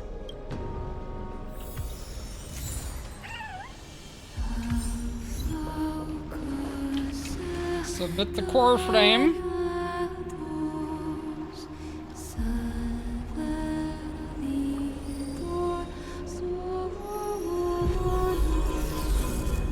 Charging it up.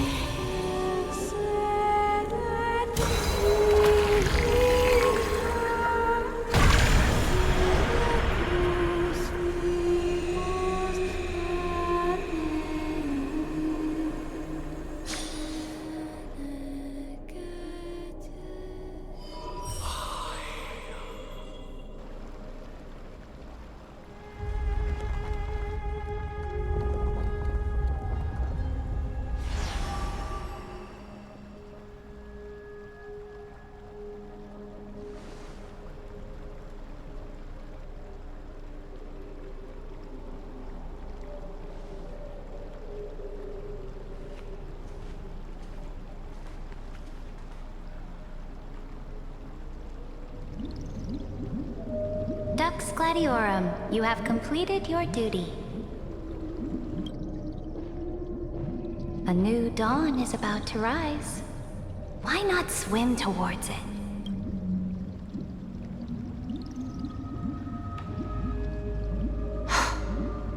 You died long ago, Imperator. Depart from my mind.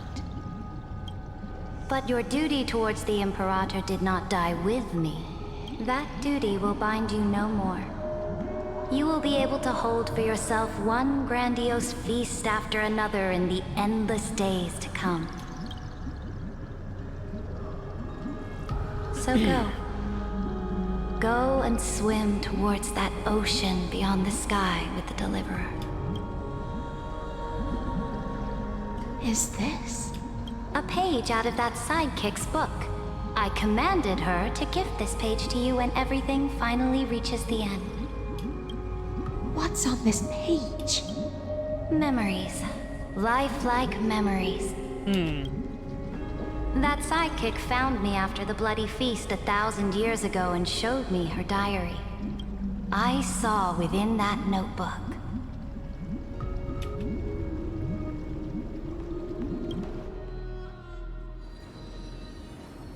Again, light calendar 3960. Sounds like Is this that Deliverer's experience? Sounds like It's a truly immersive. graphics card number from a generation ago. People beyond the sky apparently utilize this power to seal past scenery into crystals they call light cones. But I only know so much about the remembrance, so I can't completely replicate the past. But I'll do my best to talk about the missing parts. I'm all ears. Go on then. Do your best. But if your chatter gets too boring, or if I deem it offensive, then law will become forever beyond your reach. Got it. I'm sure you'll find this to your liking. After all, it's human nature to want to embark on a journey into the unknown. Browse the memories. What brightly colored annals. The journey of the Deliverer's conquest. Let me partake in it. Is this a fortress in the sky? This is the first step of my friend's journey among the starry seas. This place is called the Herta Space Station. Just think of it as a supersized grove of Epiphany. Oh, so it's the territory of that witch. She and another Antikythera lent me a helping hand back at the banquet. Look, over there. Looks like he's talking to Madame Herta in his memory. Let's go listen to what she thinks about this world. All constructed by eons and paths. Are you telling me that woman is Herta? Pretty nice space station, huh? But just wait. After a couple more stops on the Astral Express, you'll see sights that'll make this place look ordinary. Oh, the cosmos is so vast that the unknowns far outnumber the knowns. But none of them will end up being anything amazing. The farther you go, the more you'll understand what I mean. So do your best with the nameless. Break a leg! And remember to send an update or two to Asta when you've got some downtime. She certainly shares my way of thinking. Only that instead of a conquest through blood and fire, they chose a gentler path. People call Madame Herta and Mr. Screwlum geniuses. Apparently, only the smartest people in the cosmos can receive the blessings of Nous, Amphorius' true creator. Do you mean that even individuals of such nobility are merely subordinates to a god? On the contrary. After all, it was the very first of them who created the god. But I don't really know all the details about that. You might be able to ask Madame Herta herself when you get the chance. Let's go check out some other worlds next, shall we?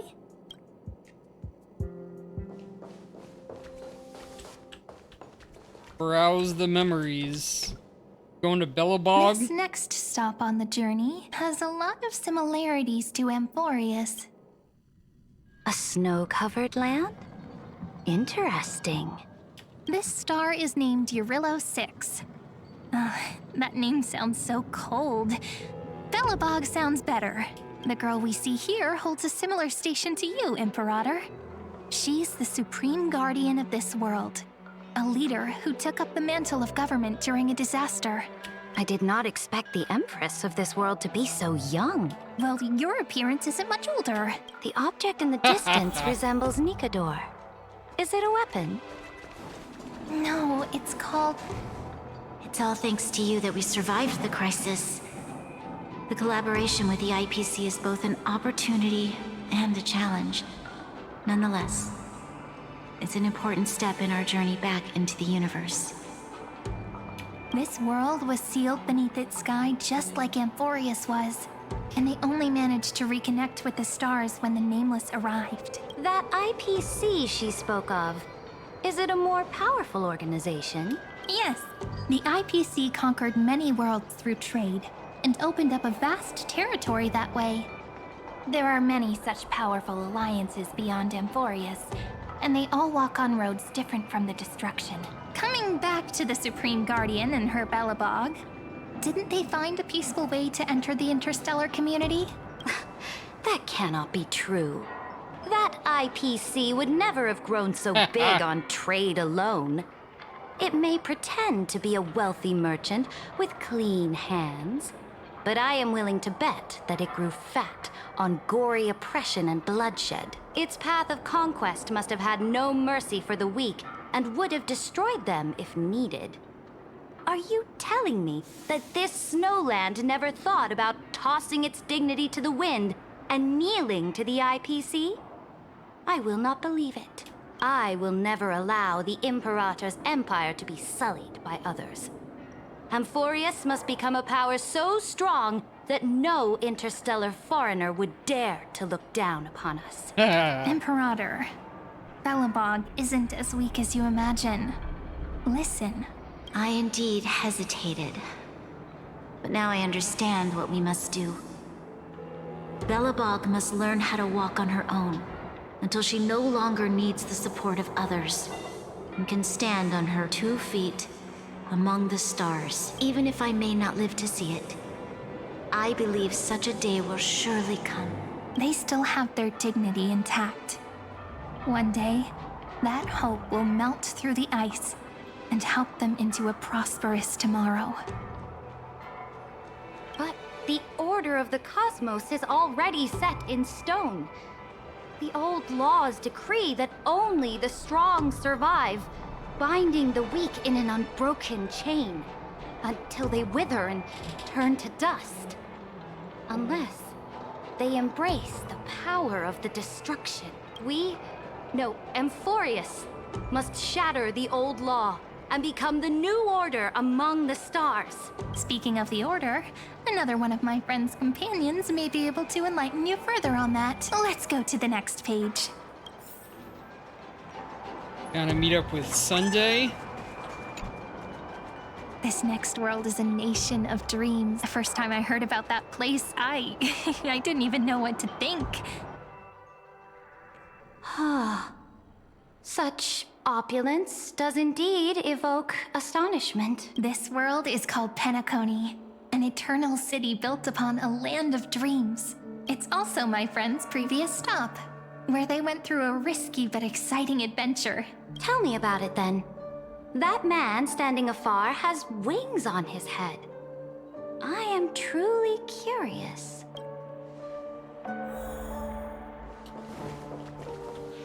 I wish to gaze upon the views of the Reverie Hotel one more time. I'll be just a traveler when I come back here again. And perhaps, through a traveler's eyes, even the things I once knew so well will feel strangely different. Penacony is a land of the harmony, where all dreams and hopes merge and combine. It believes in unrestrained freedom, and that's how it lost itself in shallow delights. Then, this young man before you chose to rewrite its laws, using the power of the Order, hoping to shape a dream-bound paradise of perfect happiness. Yet, the paradise of my dreams remains far away.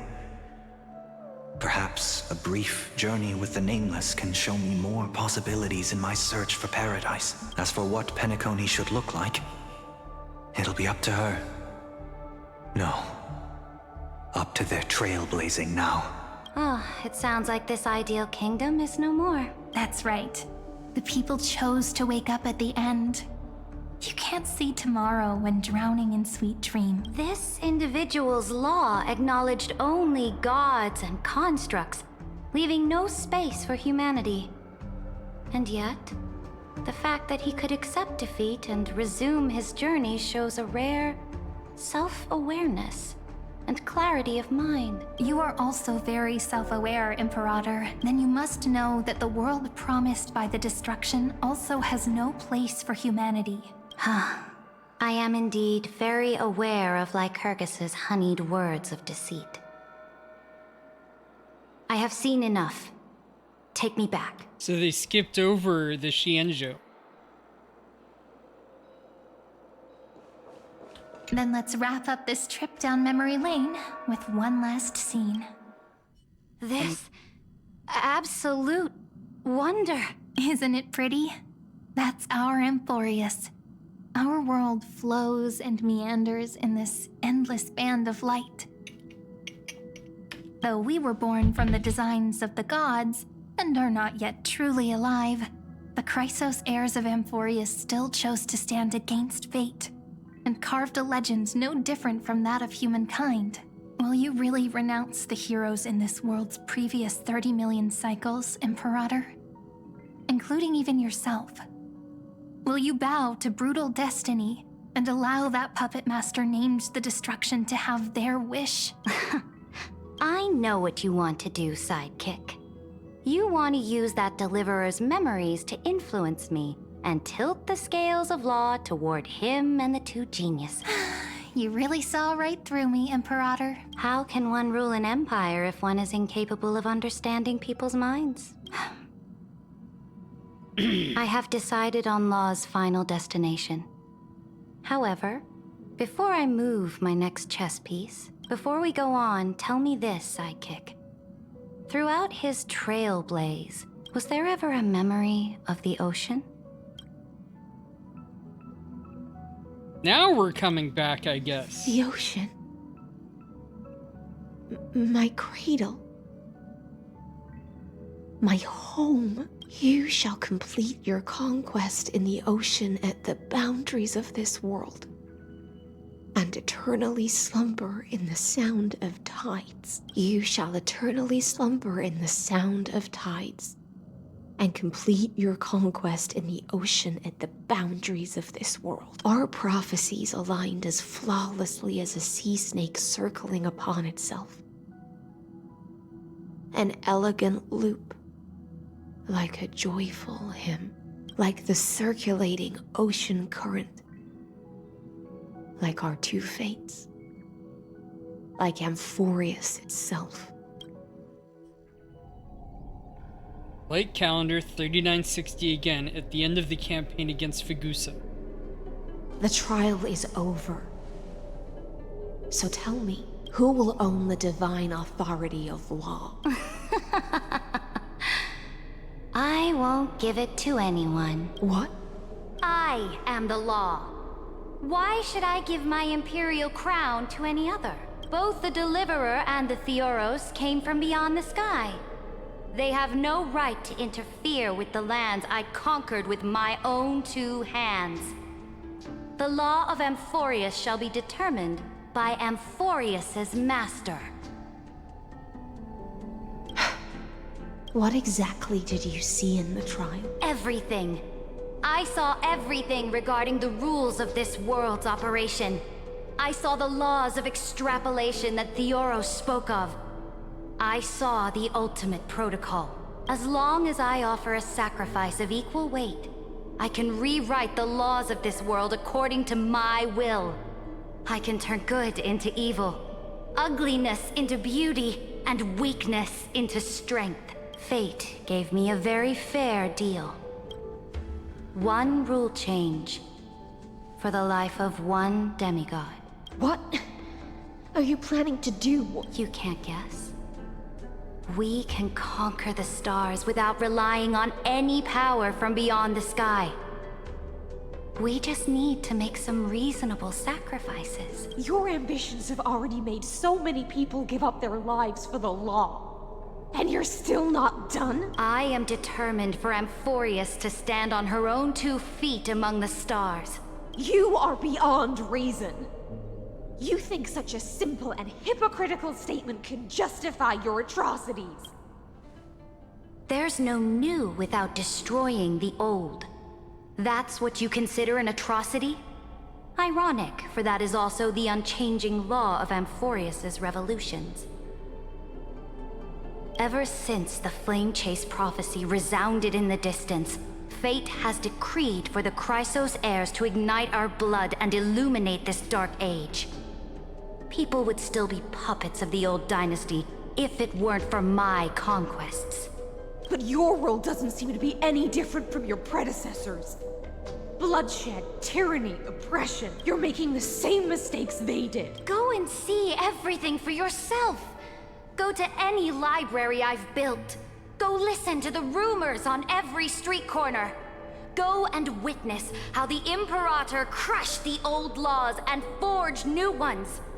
Go and see what my conquests brought to this world. I cleansed the Chrysos War's filth and mended all the conflicts left by the Arabellica. I restored Akima's might and allowed mortals and Chrysos heirs to face each other as equals in the Council.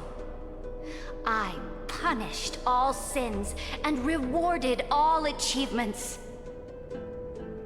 I smashed Talantin's shackles, united humankind to save themselves, and started the Flame Chase era. That's what the Imperator has done in her glorious life. So now, hearken to my final words.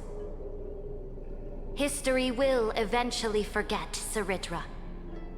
But it will never forget the Imperator's people or the Flame Chase era she began. Final words? Amphorius is about to be destroyed. There's no time left for pointless debates. There is only one law I want to overturn to aid the final battle of deliverance. so I will only offer the life of one demigod.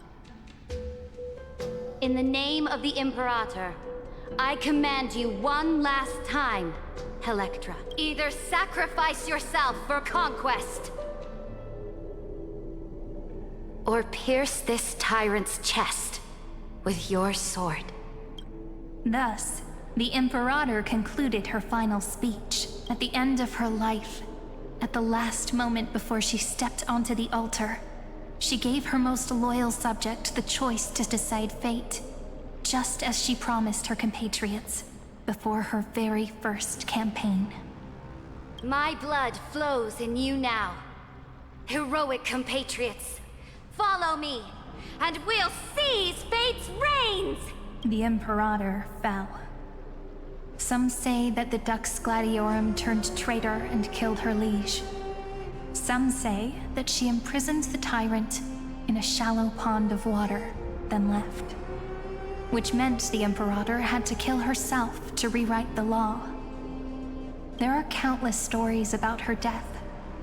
All we can be sure of is when the knight left the vortex, the Imperator was still mumbling about their past conquests together. The beginning and the end of her existence.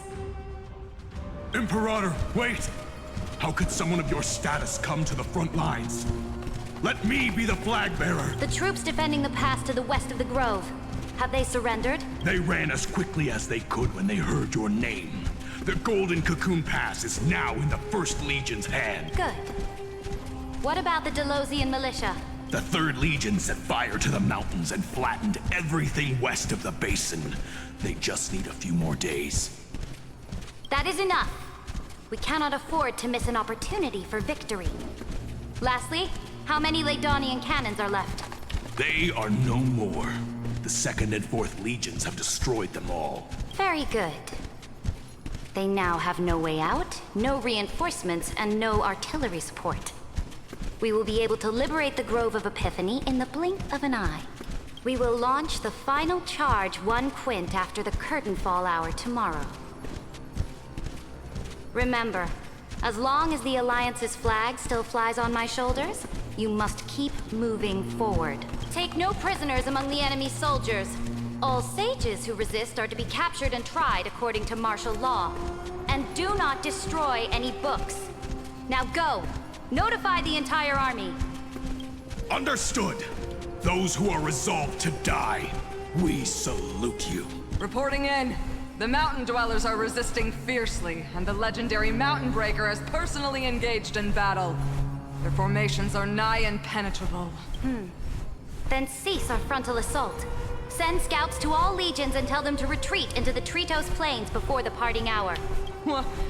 Are you planning to surrender? It's a strategic change of plans. The seismic walking dragon is enough for that battlefield. Okay. Walking dragon. You mean that stupid beast, Terravox? What can they even do? Stupid? No. They are the wisest of all of Giorio's creations. Only they can perceive the currents of time.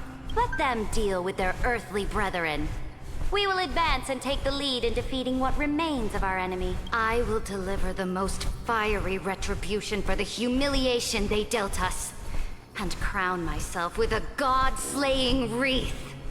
Understood. I'll see to it. Those who are resolved to die, we salute you. The Temple of the Three Fates sent a letter, Imperator. They refused to surrender and said this letter is their last warning to us. Tell the commanding officers not to launch any attacks unless they receive the Imperator's handwritten approval. Disobedience will be punished by death.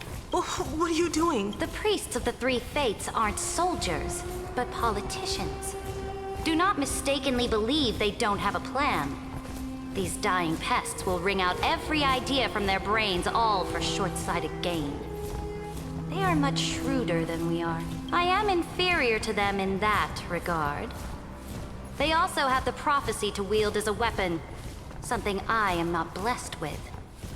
Launching an unplanned attack will only disadvantage us, as all of Emphorius will judge our actions.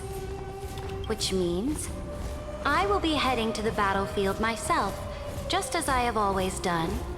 This time, however, I will go alone.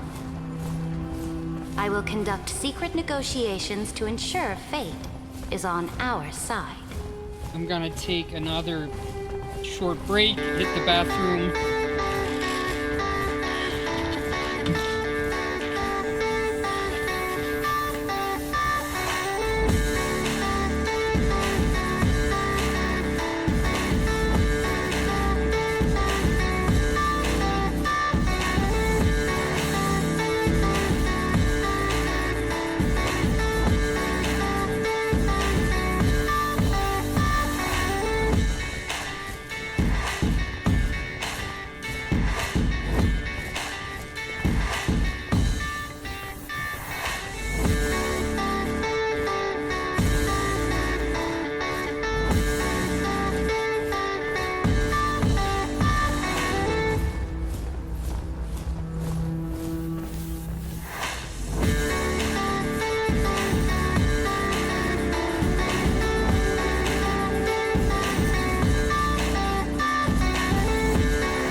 All right, Understood. I'm back. The legions will make their preparations. Those who are resolved to die, we salute you. Why are we not allowed to march out with the army, Imperator? This will be a long voyage with no return. Those of you who bear the prophecy cannot come with me. Why are you personally leading this battle if it's doomed to fail? The Flame Chase journey cannot be without a leader. That is correct. The Empire will be without a head when the Imperator falls. But remember, as long as you seize the right opportunities, even a chaotic game will remain winnable. My departure will create a long staircase for you. You will understand what I mean when news of my death reaches your ears. Saridra, is our journey about to be over? Destroy the old laws and forge new ones. My conquest has reached its limits within the borders of Amphorius. Since the prophecy already decreed that the Imperator would never conquer the stars as she wished, I will bow out here and try no more. More Chrysosaurs bearing divine authority will be born, and many more heroes will arise. Will they demand peace or war? Will they resist tyranny or become the next Imperator? I do not care. The children of the future will decide for themselves. Do not mourn for me. Anyone can kill the Imperator. But the only one who can truly destroy her is Saridra. At the end, I faithfully recorded the most important battles in the Imperator's life. Her conquest was about to be completed at this point in the story. However, for some reason, a memory suddenly entered my mind just as I was about to put down my pen. It was a journey on a fantastical train. I had the honor of having a heart-to-heart conversation with the Imperator under the stars. And I asked her this question at the end of that discussion. How do you want history to remember you? As a hero who gave up her life for the Flame Chase? Or as a tyrant? She answered so quickly, as if she had made up her mind long ago. I would rather be forgotten than be defined.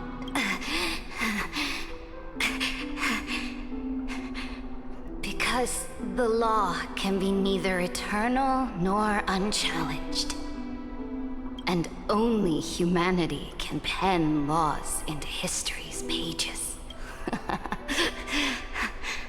Now, I have shattered the greatest law of Amphorius.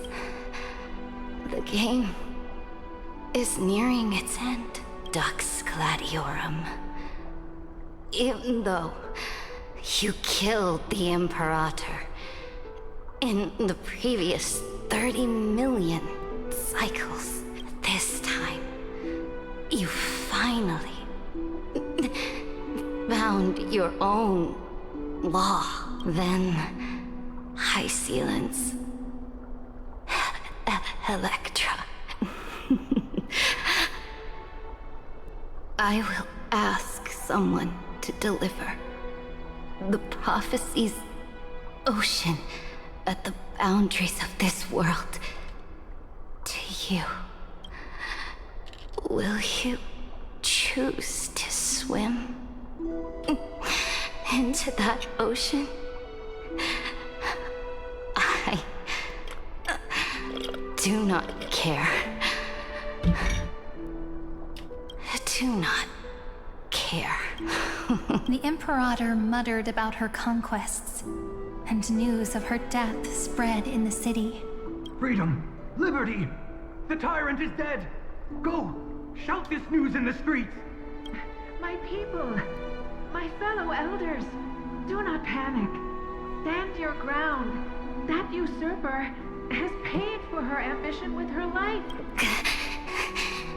People once cheered for my ascension. And now they cheer for my fall.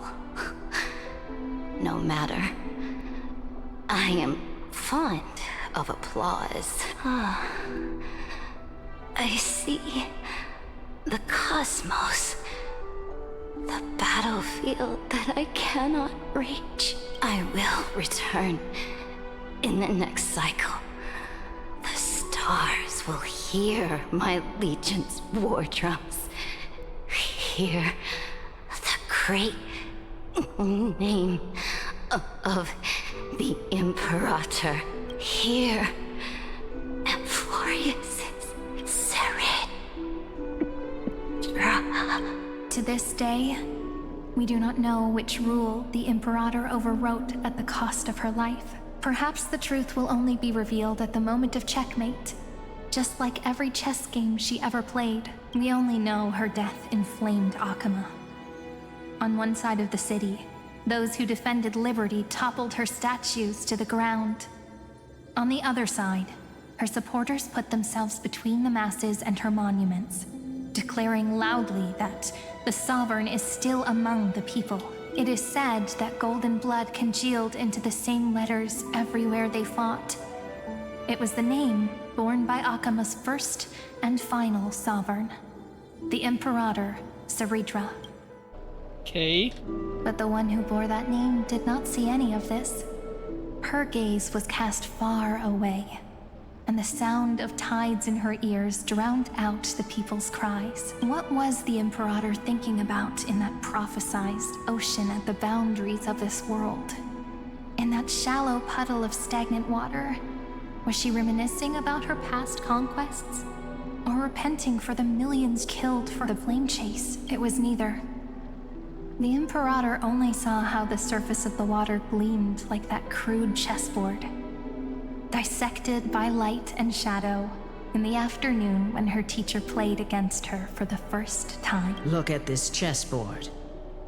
What do the pieces look like? They are strangely beautiful.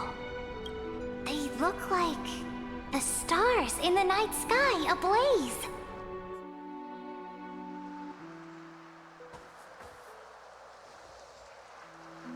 From that page emerged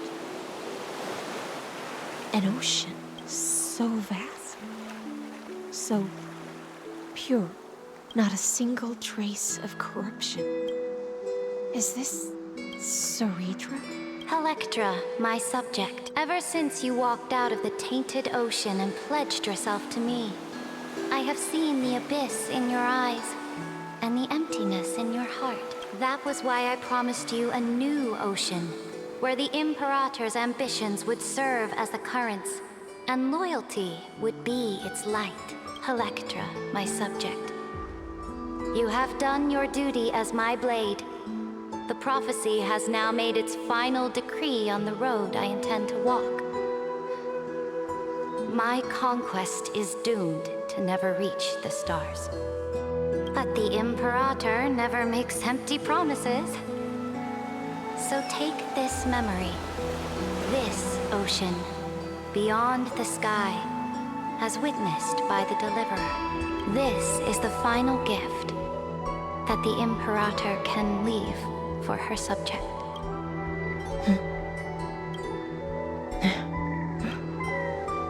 When I was still a fish in the ocean, I always felt so genuine swimming through the waters.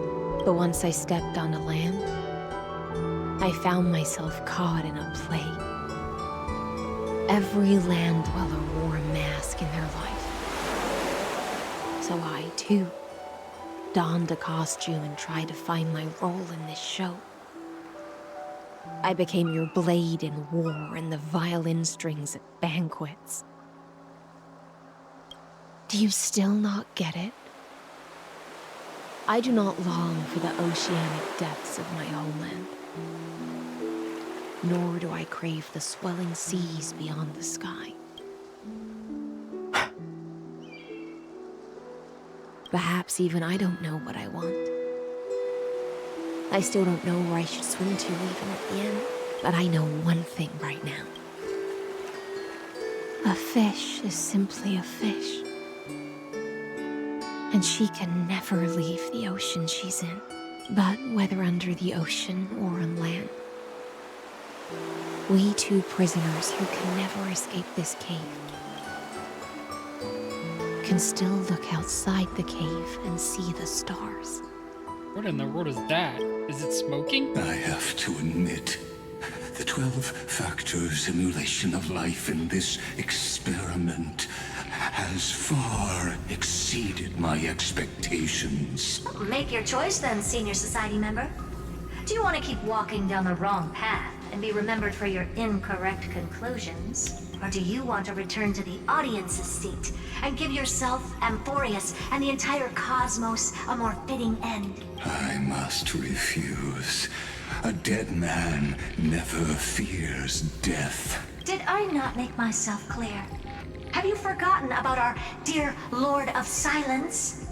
You wouldn't want her to consider your 8 other clones as cancers within the erudition and chop them all up, would you? Your logical deductions are vastly different from mine. Therefore, allow me to provide one more academic recommendation. Listen, my peers. Why don't you look beyond this world? Just as the Chrysos heirs did. Re-evaluate your calculations and take into account all enemies in the upcoming war among the Eons.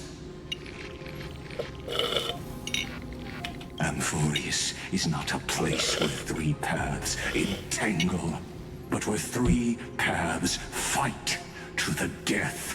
You used Memoria to resist me, but did you not consider the possibility that the Remembrance and their children might have taken this opportunity to join the fray as well? In the meantime...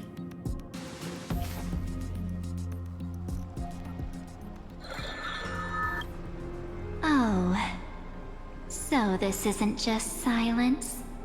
It's the answer. What was the last thing he said to you before you parted the waters at the Scale Gorge waterscape? A tricky question, but one with a simple answer. He didn't say anything back then, right? That's correct. And now I'm sure.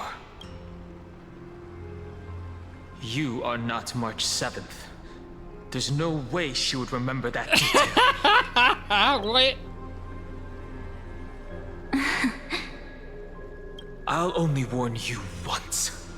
Leave her body. Now. How impulsive.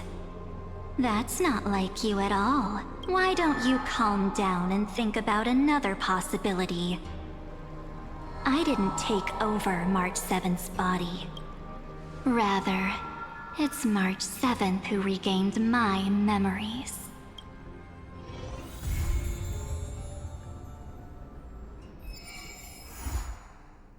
Oh.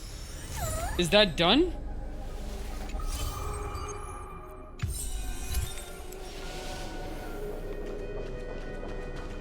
What? Alright. Alright. Well.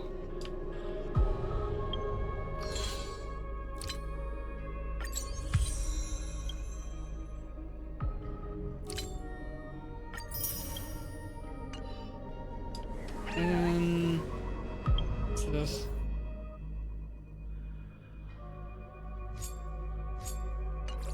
Alright. Let's do our raid then. Would have thought they'd wrap it up more.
Raid launching.